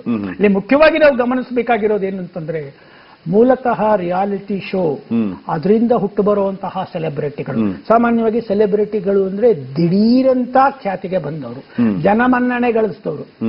ಅದು ಸಾಧನೆಯಿಂದ, ಹಿಂದೆನೆ ಹೇಳ್ದಂಗೆ ಸಾಧನೆಯಿಂದ ಮೇಲ್ಮಟ್ಟಕ್ಕೆ ಬಂದವರಲ್ಲ, ಪರಿಶ್ರಮದಿಂದ ಮೇಲ್ಮಟ್ಟಕ್ಕೆ ಬಂದವರಲ್ಲ, ಪರಿಶ್ರಮಗಳನ್ನ ಅನುಭವಿಸಿದವರಲ್ಲ. ಒಂದು ಸಣ್ಣ ಇಂಟರಪ್ಟ್ ಮಾಡ್ತೀನಿ. ಸಿನಿಮಾದಲ್ಲಿ ಸರ್ ದೊಡ್ಡ ದೊಡ್ಡದಾಗಿ ಬೆಳೆಯೋದಕ್ಕೆ ನಿರ್ದೇಶಕರುಗಳು ಎಷ್ಟು ಜನ ಯಾವ್ಯಾವ ತರ ಕಷ್ಟಪಡ್ತಿದ್ದಾರೆ, ಆಮೇಲೆ ಈಗ ಒಂದು ಹಂತಕ್ಕೆ ದಾಟಿರೋರೆಲ್ಲ ಯಾವ್ಯಾವ ತರ ಕಷ್ಟಪಟ್ಟಿದ್ದಾರೆ, ಅವ್ರು ಇವತ್ತಿಗೂ ಎಷ್ಟು ಶ್ರಮಜೀವಿಗಳಾಗಿರ್ತಾರೆ ಸರ್. ಯಶು ಯಾವ್ದೋ ಕೆರೆ ಉಳಿತಾರೆ ಸರ್, ಹೋಗಿ ಲಕ್ಷಾಂತರ ರೂಪಾಯಿ ಖರ್ಚು ಮಾಡ್ತಾರೆ, ಯಶೋ ಮಾರ್ಗ ಅಂತ ಟ್ರಸ್ಟ್ ಇಡ್ತಾರೆ, 100 ರೈತರಿಗೆ ಒಳ್ಳೇದಾಗುವಂತ ಕೆಲಸ ಮಾಡ್ತಾರೆ, 15 ಹಳ್ಳಿಗೆ ನೀರು ಕೊಡ್ತಾರೆ. ಅವರು ಫೇಸ್ಬುಕ್ ಲೈವ್ ಆಗ್ಲಿ ಇನ್ನೊಂದ್ ಕಡೆ ಆಗ್ಲಿ ಮೀಡಿಯಾಗಳಿಗೆ ಕರೆಯುವಾಗ ಹೆಂಗ್ ಕೇಳ್ತಾರೆ ಗೊತ್ತಾ, ನಾನು ಕರಿಬೋದಾ, ನಾನು ಇದನ್ನ ತೋರಿಸಬಹುದಾ, ಇದನ್ನ ಹೇಳಿದ್ರೆ ತಪ್ಪಾಗಲ್ವಾ, ಇದನ್ನ ಯಾಕೆ ಹೇಳ್ಕೋಬೇಕಾಗಿದೆ ಅಂದ್ರೆ ಒಂದ್ 4 ಜನ ಒಗ್ಗೂಡ್ತಾರ ಇದಕ್ಕೆ, ನನ್ಗೇನು ಹಣಕಾಸು ಆಗ್ಬೇಕಾಗಿಲ್ಲ, ಇದಕ್ಕೆ ಪ್ರಚಾರ ಆಗ್ಬೇಕಾಗಿಲ್ಲ, ಸಿನಿಮಾ ಬೇರೆ ಇದು ಬೇರೆ ಅಂತ ಹೇಳುವ ಒಂದು ವಿನಯವಂತಿಕೆ ಇದೆ. ಇಂಥ ನಾನ್ಸೆನ್ಸ್ ಗಳಿಗೆ ಮೊದಲು ನೀವು ಕಲಿಸಬೇಕಾಗಿರೋದು ಮಾಧ್ಯಮಗಳು ವಿನಯವಂತಿಕೆ. ಯಾಕಿದಿಲ್ಲ ಅಂತಂದ್ರೆ ಇವನಿಗೆ ಏನು ಮಾಡಿದ್ರು, ಇವನು ಏನೇ ಮಾಡಿದ್ರು ಮಾಧ್ಯಮಗಳಲ್ಲಿ ಬರುತ್ತೆ ಅನ್ನೋದು ಅವ್ನ ಆಟೋಟಪ್ಪ ಮೊದಲು. ನಾವ್ ಯಾವಾಗ ನೆಗ್ಲೆಕ್ಟ್ ಮಾಡಿ ನೀನೊಂದು ಡಸ್ಟ್ಬಿನ್ ಕೆಲಸ ಮಾಡ್ತಾ ಇದೆಯಪ್ಪ, ನೀನ್ ಮೊದಲು ಕಷ್ಟಪಟ್ಟು ಏಣಿ ಹತ್ಕೊಂಡ್ ಬಾ, ನೀನ್ ಮೇಲೆ ಹತ್ಕೊಂಡ್ ಬಂದಾಗ ನಿನ್ನ ಮಾತಾಡಿಸ್ತೀವಿ, ನಿನಗೆ ಮೈಕ್ ಕೊಡ್ತೀವಿ, ನಿನಗೊಂದು ಬೆಲೆ ಬರುತ್ತೆ ಅಂತ ಗೊತ್ತಾದಾಗ ಮಾತ್ರ ಅವನಿಗೆ ಬುದ್ಧಿ ಬರುತ್ತೆ. ಎಲ್ಲ ಹೈಡ್ರಾಮಾದ ಹಿಂದೆ ಆಗಿದ್ರೆ ಏನ್ ಹಿಡನ್ ಅಜೆಂಡಾ ಇರುತ್ತೆ? ಹಿಡನ್ ಅಜೆಂಡಾ ಏನಿಲ್ಲ ಸರ್. ನೋಡಿ, ಈ ತರದೊಂದು 100 ಸಿನಿಮಾಗಳು ಬಂದಿದೆ ತಮಿಳಲ್ಲಿ, ಕನ್ನಡದಲ್ಲಿ. ಈ ತರದೆಲ್ಲ ಏನು ಅಂತಂದ್ರೆ, ಎ ಫಾರ್ ಆಪಲ್ ಅಂತ ಇತ್ತು ಮೊದಲು, ಇವಾಗ A for adultery, B for bat ಇಲ್ಲ, B for boldness, C for cat ಇಲ್ಲ, ಸಿ ಫಾರ್ ಕಾಂಟ್ರವರ್ಸಿ. ಇವ್ರದ ಆಲ್ಫಾಬೆಟಿಕ್ ಚೇಂಜ್ ಮಾಡ್ಕೊಂಡ್ಬಿಡ್ತಾರೆ. ನಾನು ಈ ಕಟ್ಟಲ್ಲಿ ಹೋದ್ರೆ ಆಗೋದಿಲ್ಲ, ಶಾರ್ಟ್ ಕಟ್ಟಲ್ಲಿ ಹೋಗ್ಬೇಕು. ಇವರು ನಿಜ ಜೀವನದಲ್ಲಿ ಉಪೇಂದ್ರ ಹಾಕಿ ಹೋಗ್ಬಿಡ್ತಾರೆ. ಉಪೇಂದ್ರ ಅವರು ಸಿನಿಮಾದಲ್ಲಿ ಆಗ್ಬೇಡಿ ಅಂತ. ಇದು ಡಾಕ್ಟರ್ ಸಿ ಆರ್ ಚಂದ್ರಶೇಖರ್ ಅವರು ಇದನ್ನು ಉಪೇಂದ್ರ ಸಿಂಡ್ರೋಮ್ ಅಂತಾನೆ ಕರೆದ್ಬಿಟ್ರು. ಇವ್ರೇನ್ ಮಾಡೋದು ಅಂದ್ರೆ ತನ್ನ ಜೊತೆ ತಾನೇ ನಾಟಕ ಆಡ್ತಾ ಆಡ್ತಾ ಆಡ್ತಾ ಮಾಡೋದು. ನೋಡಿ, ಈತ ಕಾರಣ ತಗೊಂಡಿದ್ದೇನಂದ್ರೆ, ಯಾರೋ ಲೋಕೇಶ್ ಅನ್ನೋ ಸ್ನೇಹಿತ ನನಗೆ ಮೋಸ ಮಾಡ್ದ, ಈತನ ಚಿತ್ರಾನ್ನ ಕೊಡ್ಸಿ, ಇಡ್ಲಿ ಕೊಡ್ಸಿ, ಊಟ ಕೊಡ್ಸಿರೋ ಒಬ್ಬ ಸ್ನೇಹಿತ ಮೋಸ ಮಾಡ್ದ ಅಂತ ಹೇಳ್ತಾನೆ.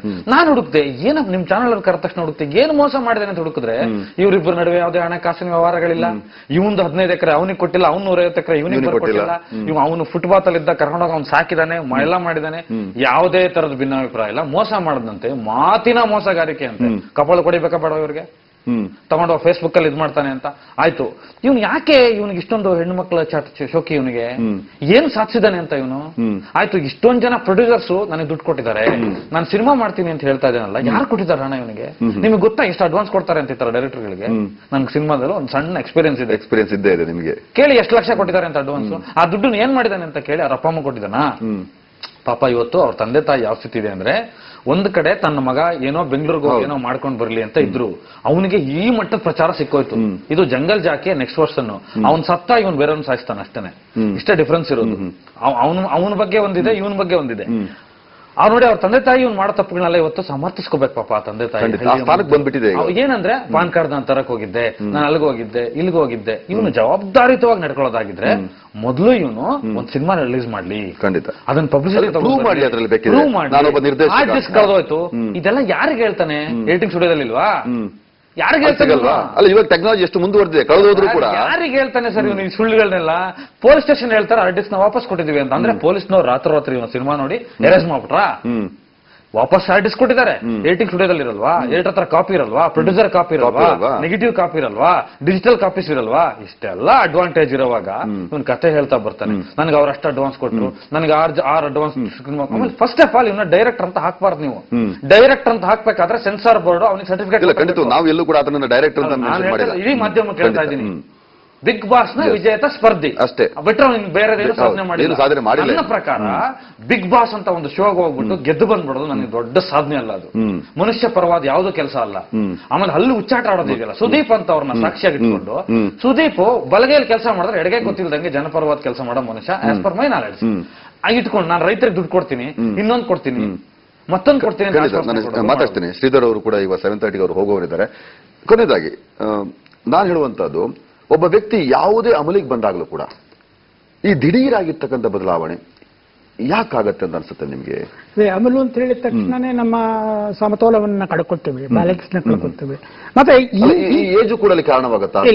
ಖಂಡಿತ ಇಲ್ಲ. ಯಾಕೆಂತಂದ್ರೆ ಆ ಏಜ್ ನಲ್ಲಿ ಬಹಳ ದೊಡ್ಡ ಸಾಧನೆ ಮಾಡಿರೋರು, ಸಭ್ಯರಾಗಿರೋರು ಉಳಿದಿದ್ದಾರೆ. ಆದ್ರೆ ಇಲ್ಲಿ ಏನಾಗಿದೆ, ಇದೊಂದು ಹೊಸ ಬೆಳವಣಿಗೆ. ರಿಯಾಲಿಟಿ ಶೋನಿಂದ ಹುಟ್ಟುತ್ತಾ ಇರುವಂತಹ ವ್ಯಕ್ತಿತ್ವದ ಸಮಸ್ಯೆಗಳು, ಅದಕ್ಕೆ ಸಂಬಂಧಪಟ್ಟಂತಹ ಈ ಸಮಸ್ಯೆಗಳನ್ನ ಒಂದಲ್ಲ ಒಂದು ರೀತಿಯಲ್ಲಿ ಜನಗಮನಕ್ಕೆ ತರ್ತಾ ಇರೋದು. ನಾನೊಂದು ವೈಭವೀಕರಣ ಅಂತ ಕರೆಯೋದಿಲ್ಲ, ಯಾಕೆಂತಂದ್ರೆ ಇಂತಹವರ ಬಗ್ಗೆ ಇಂತಹ ಸಾಧ್ಯತೆಗಳಿದೆ ಅನ್ನೋದನ್ನ ಗೊತ್ತಾದಾಗ ಎಚ್ಚೆತ್ಕೊಂಡಿರುವಂತಹ ಪೋಷಕರು ಏನ್ ಮಾಡ್ತಾರೆ, ಬೇಡಪ್ಪ ಇಂತ ಕೆಲಸ ಮಾಡೋದು ಬೇಡ ಅಂತ. ಅಂದ್ರೆ ಈ ಸಂದೇಶ ಏನಪ್ಪಾ ಇಲ್ಲಿ ಅಂತಂದ್ರೆ, ನೀವು ಕಳಿಸೋ ಖ್ಯಾತಿ ಇದೆಯಲ್ಲ, ಇದು ನಿಮ್ಮ ಸಾಮರ್ಥ್ಯದ ಇದರಿಂದ ಬಂದದ್ದಲ್ಲ, ಇದೊಂದು ಆಕಸ್ಮಿಕ. ಆದ್ರೆ ಇದು ಆಕಸ್ಮಿಕವಾಗೇ ಇರೋದು ಒಳ್ಳೇದು. ಇದ್ರ ಜೊತೆ ನೀವು ಏನಾದ್ರೂ ಹೆಚ್ಚು ಕಡಿಮೆ ಮಾಡಕ್ ಹೋದ್ರೆ ಬಹುಶಃ ನಿಮ್ಮ ಮಾನಸಿಕ ಸಾಮರ್ಥ್ಯಗಳು ಏನಿದೆಯೋ ಅವೆಲ್ಲ ನಿಜ ಬಣ್ಣ ಗೊತ್ತಾಗತ್ತೆ. ಯಾಕಂದ್ರೆ ಇವು ಯಾವುದು ನಿಜ ಸಾಮರ್ಥ್ಯದಿಂದ ಬಂದದ್ದಲ್ಲ. ವಿಶೇಷವಾಗಿ ರಿಯಾಲಿಟಿ ಶೋ ಅಂತಂದಾಗ ಕೃತಕವಾಗಿ ಸನ್ನಿವೇಶಗಳನ್ನ ಸೃಷ್ಟಿ ಮಾಡಿ ನಿಮ್ಮಲ್ಲಿ ಇರೋದೋ ಇಲ್ದಿರುವಂತಹ ಗುಣಗಳನ್ನ ಹೊರಗಡೆ. ಇನ್ನೊಂದು ವಿಶೇಷ ಅತಿಯಾಗಿರ್ತಕ್ಕಂಥ ಮಾತುಗಾರಿಕೆ, ಅದಕ್ಕೆ ತಲೆ ಬುಡ ಕೆಲಸ ಅರ್ಥನೇ ಆಗಲ್ಲ. ಒಂದೊಂದ್ಸಲ ಆತರ ಮಾತನಾಡುವಂತ ಒಂದು ಟೆಂಪೋ ನೋಡಿದ್ರೆ ಎಲ್ಲವೂ ಏನ್ ಹೇಳ್ತಾ ಸರ್ವೈವಲ್ ಇನ್ಸ್ಟಿಂಕ್ಟ್ ಅಂತ ಕರೀತಾರೆ. ಯಾಕೆಂತಂದ್ರೆ ಉದರ ನಿಮಿತ್ತಂ ಬಹುಕೃತ ದೇಶ ಮಾಡ್ತಾರೆ. ಆಯಾ ಸನ್ನಿವೇಶಕ್ಕೆ ಹೆಂಗ್ ಬೇಕೋ ಅವ್ರ ಹತ್ರ ಸ್ನೇಹಿತನೇ ಹೇಳುವಾಗೆ ಹೊರ ಖಾಸಗಿ ಜೀವನದಲ್ಲೂ ಕೂಡ ಹಾಗೆ ಹೊರಟ ಅಂತ. ಹೌದು, ಖಾಸಗಿ ಜೀವನದ ಇನ್ನೊಂದು ಮುಖ ವೇದಿಕೆ ಮೇಲೆ ಬಂದಿದೆ. ಇದು ಇಲ್ಲಿ ನಮಗೆ ಗೊತ್ತಿರ್ತಿರ್ಲಿಲ್ಲ, ಇನ್ಯಾರು ಇಷ್ಟು ದಿವಸ ಗೊತ್ತಾಗಿರ್ಲಿಲ್ಲ ಆಗಿತ್ತು. ಬರೀ ಬಿಗ್ ಬಾಸ್ ಅಲ್ಲಿ 64 ಕ್ಯಾಮ್ರಾ ಮಾತ್ರ ನೋಡ್ತಾ ಇದ್ದೆ, ಬಟ್ ಇಲ್ಲಿ 6.5 ಕೋಟಿ ಕ್ಯಾಮ್ರಾ ಇದೆ. ನಾನು ನಿಜ ಹೇಳ್ಬೇಕಂತಂದ್ರೆ ಇದನ್ನ ನೋಡಿಲ್ಲ, ಈ ಕಾರ್ಯಕ್ರಮ ನಾನು ನೋಡಕ್ಕಾಗಿಲ್ಲ, ನಾನು ನೋಡಿಲ್ಲ. ಆದ್ರೆ ನನಗನ್ಸುತ್ತೆ ಯಾಕೆ ನೋಡ್ತಾ ಇಲ್ಲ ಅಂತಂದ್ರೆ, ರಿಯಾಲಿಟಿ ಶೋಗೆ ಸಂಬಂಧಪಟ್ಟಂತಹ ಮಾನಸಿಕ ಸಮಸ್ಯೆಗಳನ್ನು ಎದುರಿಸ್ತಾ ಇರುವಂತಹ ಸಮರ್ಥ ಮಕ್ಕಳುಗಳನ್ನು ನಾನು ನೋಡಿದ್ದೀನಿ. ಅವರು ಪಡೋ ಸಂಕಟಗಳು, ಪೋಷಕರು ಮತ್ತೆ ಅವರ ಅಭಿಮಾನಿಗಳು ಪಡೋ ಸಂಕಟಗಳು, ಇಷ್ಟೆಲ್ಲ ಸಾಮರ್ಥ್ಯ ಇದ್ದು ಇವರಿಗೇನು ಸಿಕ್ಲಿಲ್ವಲ್ಲ. ಅಂದ್ರೆ ಮನ್ನಣೆ ಅನ್ನೋದು ಸಹಜವಾಗಿ ಬಯಕೆ ಆಗಿರುವಂತಹದ್ದು, ಬೇರೆಯವ್ರಿಗೋಸ್ಕರ ಪಡೆಯೋ ಮನ್ನಣೆ ಅಲ್ಲ.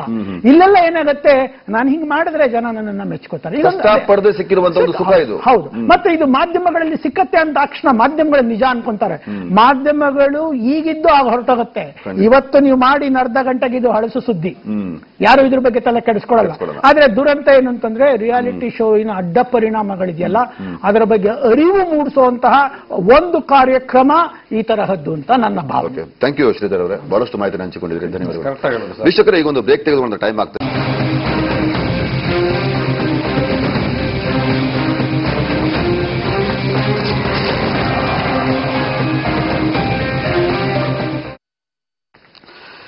ಬ್ರೇಕ್ ಆದ್ಮೇಲೆ ಮತ್ತೆ ಮನೆ ವಿಶೇಷ ಚರ್ಚೆ ನಾನು ಮುಂದುವರಿಸ್ತಾ ಇದ್ದೀನಿ. ನಿತ್ಯಾನಂದ್ ಅವರೇ, ಸಾಮಾನ್ಯವಾಗಿ ಜನರಲ್ ಆಗಿ ಮಾತಾಡುವುದು, ಒಬ್ಬ ವ್ಯಕ್ತಿ ಎಂಥ ಟೈಮ್ ಬಂದ್ರೆ ನನಗೆ ಈ ಬದುಕು ಬೇಡ, ನನಗೆ ಈ ಜೀವನ ಬೇಡ, ನನಗೆ ಆತ್ಮಹತ್ಯೆ ಒಂದೇ ದಾರಿ, ಈ ಯೋಚನೆ ಬಂದ್ಬಿಡ್ತಾನೆ ಆತ. ಸೊ ಇದಕ್ಕೆ ನಾನು ಆಗ್ಲೇ ಹೇಳ್ದಂಗೆ ಬಯೋ ಸೈಕೋ ಸೋಷಿಯಲ್ ಮಾಡಲ್ ಅಂತ ಹೇಳ್ತೀವಿ. ಅಂದ್ರೆ ಒಂದು ಬ್ರೈನ್ ಅಲ್ಲಿ ನಮ್ಮಲ್ಲಿ ನ್ಯೂರೋ ಟ್ರಾನ್ಸ್ಮಿಟರ್ ಅಂತ ಇರುತ್ತೆ, ಇದರಲ್ಲಿ ಸೆರೋಟಿನ್ ಅನ್ನೋ ಅಂಶಗಳು ಅತ್ಯಂತ ತುಂಬಾ ಕೆಲಸ ಮಾಡ್ತಾರೆ. ಅದು ತುಂಬಾ ಕಡಿಮೆ ಆದಾಗ ನಮಗೆ ಹಿತಾಸಕ್ತಿಗಳು ಕಡಿಮೆ ಆಗುತ್ತೆ, ಜೀವನದ ಬಗ್ಗೆ ನಿರಾಸಕ್ತಿ ಬರುತ್ತೆ, ಊಟ ಮಾಡೋದಿಕ್ ಬರಲ್ಲ, ನಿದ್ದೆ ಮಾಡೋದಿಕ್ ಬರಲ್ಲ. ಅದು ಒಂದು ಮಾನಸಿಕ ಕಾಯಿಲೆ ಅಂತ ಕರಿತೀವಿ. ಅದಕ್ಕೆ ಸಾಮಾಜಿಕ ಕಾರಣಗಳು, ಏನು ಮೀಡಿಯಾ ಆಗಿರ್ಬೋದು, ಅಥವಾ ಅವರು ಬೆಳೆದಂತ ಸಂಸ್ಕೃತಿಗಳು, ತಂದೆ ತಾಯಿಗಳು ಯಾವ ರೀತಿ ಅವ್ರು ನೋಡ್ಕೊಂಡಿದ್ದಾರೆ, ಒಂದು ಸಮಸ್ಯೆ ಬಂದಾಗ ಅವರು ಚಿಕ್ಕ ವಯಸ್ಸಲ್ಲಿ ಏನು ಮಾಡ್ತಾ ಇದ್ರು, ಸೊ ಆ ಎಲ್ಲ ಅಂಶಗಳ ಹಿನ್ನೆಲೆಯಲ್ಲಿ ನೋಡ್ಬೇಕೇ ಹೊರತು ನಾವು ಜಸ್ಟ್ ಇದೆ ಅಂತ ನಾವು ಜಡ್ಜ್ಮೆಂಟ್ ಮಾಡೋದು ನಮ್ಮ ಡ್ಯೂಟಿ ಇಲ್ಲ. ಯಾಕಂದ್ರೆ ನಾವು ಆಸ್ಪತ್ರೆಯಲ್ಲಿ ಕೆಲಸ ಮಾಡೋರು 1000 ಜನ ಆತ್ಮಹತ್ಯೆ ಸಮಸ್ಯೆ ಇರೋರು ಬಂದಿದ್ದಾರೆ, ನಾವು ಟ್ರೀಟ್ಮೆಂಟ್ ಕೊಟ್ಟಿದೀವಿ, 1 ತಿಂಗಳಲ್ಲಿ ಅವ್ರು ಸರಿ ಹೋಗಿದ್ದಾರೆ. ನಮಗ್ ಟೈಮ್ ಬೇಕಾಗುತ್ತೆ. ಅದು ವ್ಯಕ್ತಿತ್ವ ಸಮಸ್ಯೆನೇ ಇದೆ. ಹಾಗೆ ಇವ್ರು ಹೇಳ್ತಾ ಇದ್ರು ಅವ್ರಿಗೆ ಸಾಕಷ್ಟು ಸಮಾಜ ವಿರೋಧಿ ಚಟುವಟಿಕೆಗಳು ಮಾಡಿರೋವಂಥದ್ದು. ನಾನು ಅವ್ರು ಯಾರು ಅಂತ ಎದುರಿಗೆ ನೋಡಿಲ್ಲ. ಯಾಕಂದ್ರೆ ಆತರ ಏನು ಹುಡುಗಿ ಜೊತೆ ಸಂಬಂಧ ಇತ್ತು, ಅವ್ರು ಎಷ್ಟೊಂದು ಜನ ಹಣಕಾಸು ತಗೊಂಡಿದ್ದಾರೆ, ಇದ್ ಮಾಡಿ, ಅದು ಸಮಾಜ ವಿರೋಧಿ ಅದು ಇದಿದೆ. ಅದೊಂದು ವ್ಯಕ್ತಿತ್ವ ದೋಷ ತೊಂದರೆ ಇರ್ಬೋದು, ಆ ತರ ಲಕ್ಷಣಗಳು ಕಾಣ್ತಾ ಇದೆ. ಹಾಗಂತ ಸಮಾಜದಲ್ಲಿ ಯಾವುದೇ ಮನುಷ್ಯನೂ 100% ಸರಿ ಇಲ್ಲ. ಹಂಗಂದ್ರೆ ಇವ್ರು ಹೇಳೋ ಪ್ರಕಾರ ಎಲ್ಲರನ್ನೂ ಸಾಯಿಸ್ಬಿಡ್ಲಿ, ಏನಕ್ಕೆ ಬದುಕಿರ್ಬೇಕು, ಮನುಷ್ಯನೇ ಬೇಡವಲ್ಲ. ಇಲ್ಲ ಕರೆಕ್ಟ್. ನಾನು ಹೇಳ್ತಾರೆ, ನಾವು ಆಸೆ ಟ್ರೀಟ್ಮೆಂಟ್ ಕೊಡೋರಾಗಿ ಅವರ ಒಂದು ಸಮಸ್ಯೆ ಏನಿದೆ ಅಂತ ಅಧ್ಯಯನ ಮಾಡ್ತೀವಿ, ಅವ್ರಿಗೆ ಟೈಮ್ ಕೊಡ್ತೀವಿ. ಅದು ಖಂಡಿತವಾಗ್ಲೂ ಲಾ ಪ್ರಕಾರ ವಿರುದ್ಧವಾಗಿದೆ. ಅವರು ಲಾ ಏನಿದೆ ಇವತ್ತು ತುಂಬಾ ಸ್ಟ್ರಾಂಗ್ ಇದೆ. ಅವ್ರಿಗೆ ಏನ್ ಸಾಕಷ್ಟು ಇವತ್ತು ಕೇಸ್ ಹಾಕ್ತಾರೆ, ಪೊಲೀಸ್ ಅವ್ರು ಏನಿದೆ ಅದು ಕೊಡ್ತಾರೆ. ಅದೇ ನಾವು ಟ್ರೀಟ್ಮೆಂಟ್ ಕೊಡೋರಾಗಿ ಅವ್ರಿಗೆ ಮಾನಸಿಕ ತೊಂದರೆ ಬಂದಿದೆ, ಅದನ್ನ ಅಧ್ಯಯನ ಮಾಡೋರಿಗೆ ಟ್ರೀಟ್ಮೆಂಟ್ ಕೊಡ್ತೀವಿ. ಅದ್ರ ಜೊತೆಗೆ ಒಬ್ಬ ವ್ಯಕ್ತಿ ನಿರಂತರವಾಗಿ 14-15 ವರ್ಷಗಳಿಂದ ಈ ರೀತಿ ಪ್ರತಿ ಆಂಗಲ್ ಅಲ್ಲೂ ಕೂಡ ಡ್ರಾಮಾ ಆಡ್ಕೊಂಡು ಬರುವಂತ ಚಾಕಚಕ್ಯತೆ ಖಂಡಿತವಾಗ್ಲು. ಯಾಕಂದ್ರೆ ಅದು ಹೇಳೋದಿಕ್ಕಾಗಲ್ಲ. ಯಾವ್ದು ನಾವು ಎಮೋಷನ್ ಆಗ್ಲಿ, ವರ್ತನೆ ಆಗ್ಲಿ, ಯೋಚನೆಗಳಾಗ್ಲಿ ನೋಡೋದಿಕ್ಕಾಗಲ್ಲ. ಇಷ್ಟೊತ್ತು ನಾವಾಗ್ಲಿ ಯಾರೇ ಇದ್ ಮಾಡಿದ್ರು ಒಂದು ಊಹಾತ್ಮ 100% ಸೈಂಟಿಫಿಕ್ ನೀವು ಹೇಳಕ್ಕಾಗಲ್ಲ. ಯಾಕಂದ್ರೆ ಒಂದು ಭಾವನೆ ನೀವು ನೋಡಿ 100% ತಿಳ್ಕೊಳಕ್ಕಾಗಲ್ಲ. ನಾನು ಮ್ಯಾನಿಪುಲೇಟ್ ಮಾಡಬಹುದು, ಅದನ್ನೇ ನಾವು ಡಿಫೆನ್ಸ್ ಮೆಕಾನಿಸಮ್ ಅಂತ ಹೇಳ್ತೀವಿ. Okay, 1 second. ನಿತ್ಯಾನಂದ್ ಅವರು ಸ್ವತಃ ಈಗ ನಿರ್ಮಾಪಕರಾದಂತಹ ಭಾಮಾ ಹರೀಶ್ ಅವರು ನಮ್ಮ ಜೊತೆ ದೂರವಾಣಿ ಸಂಪರ್ಕದಲ್ಲಿದ್ದಾರೆ. ಭಾಮಾ ಹರೀಶ್ ಅವರೇ, ನಮಸ್ಕಾರ. ನಮಸ್ತೆ. ನಮಸ್ತೆ.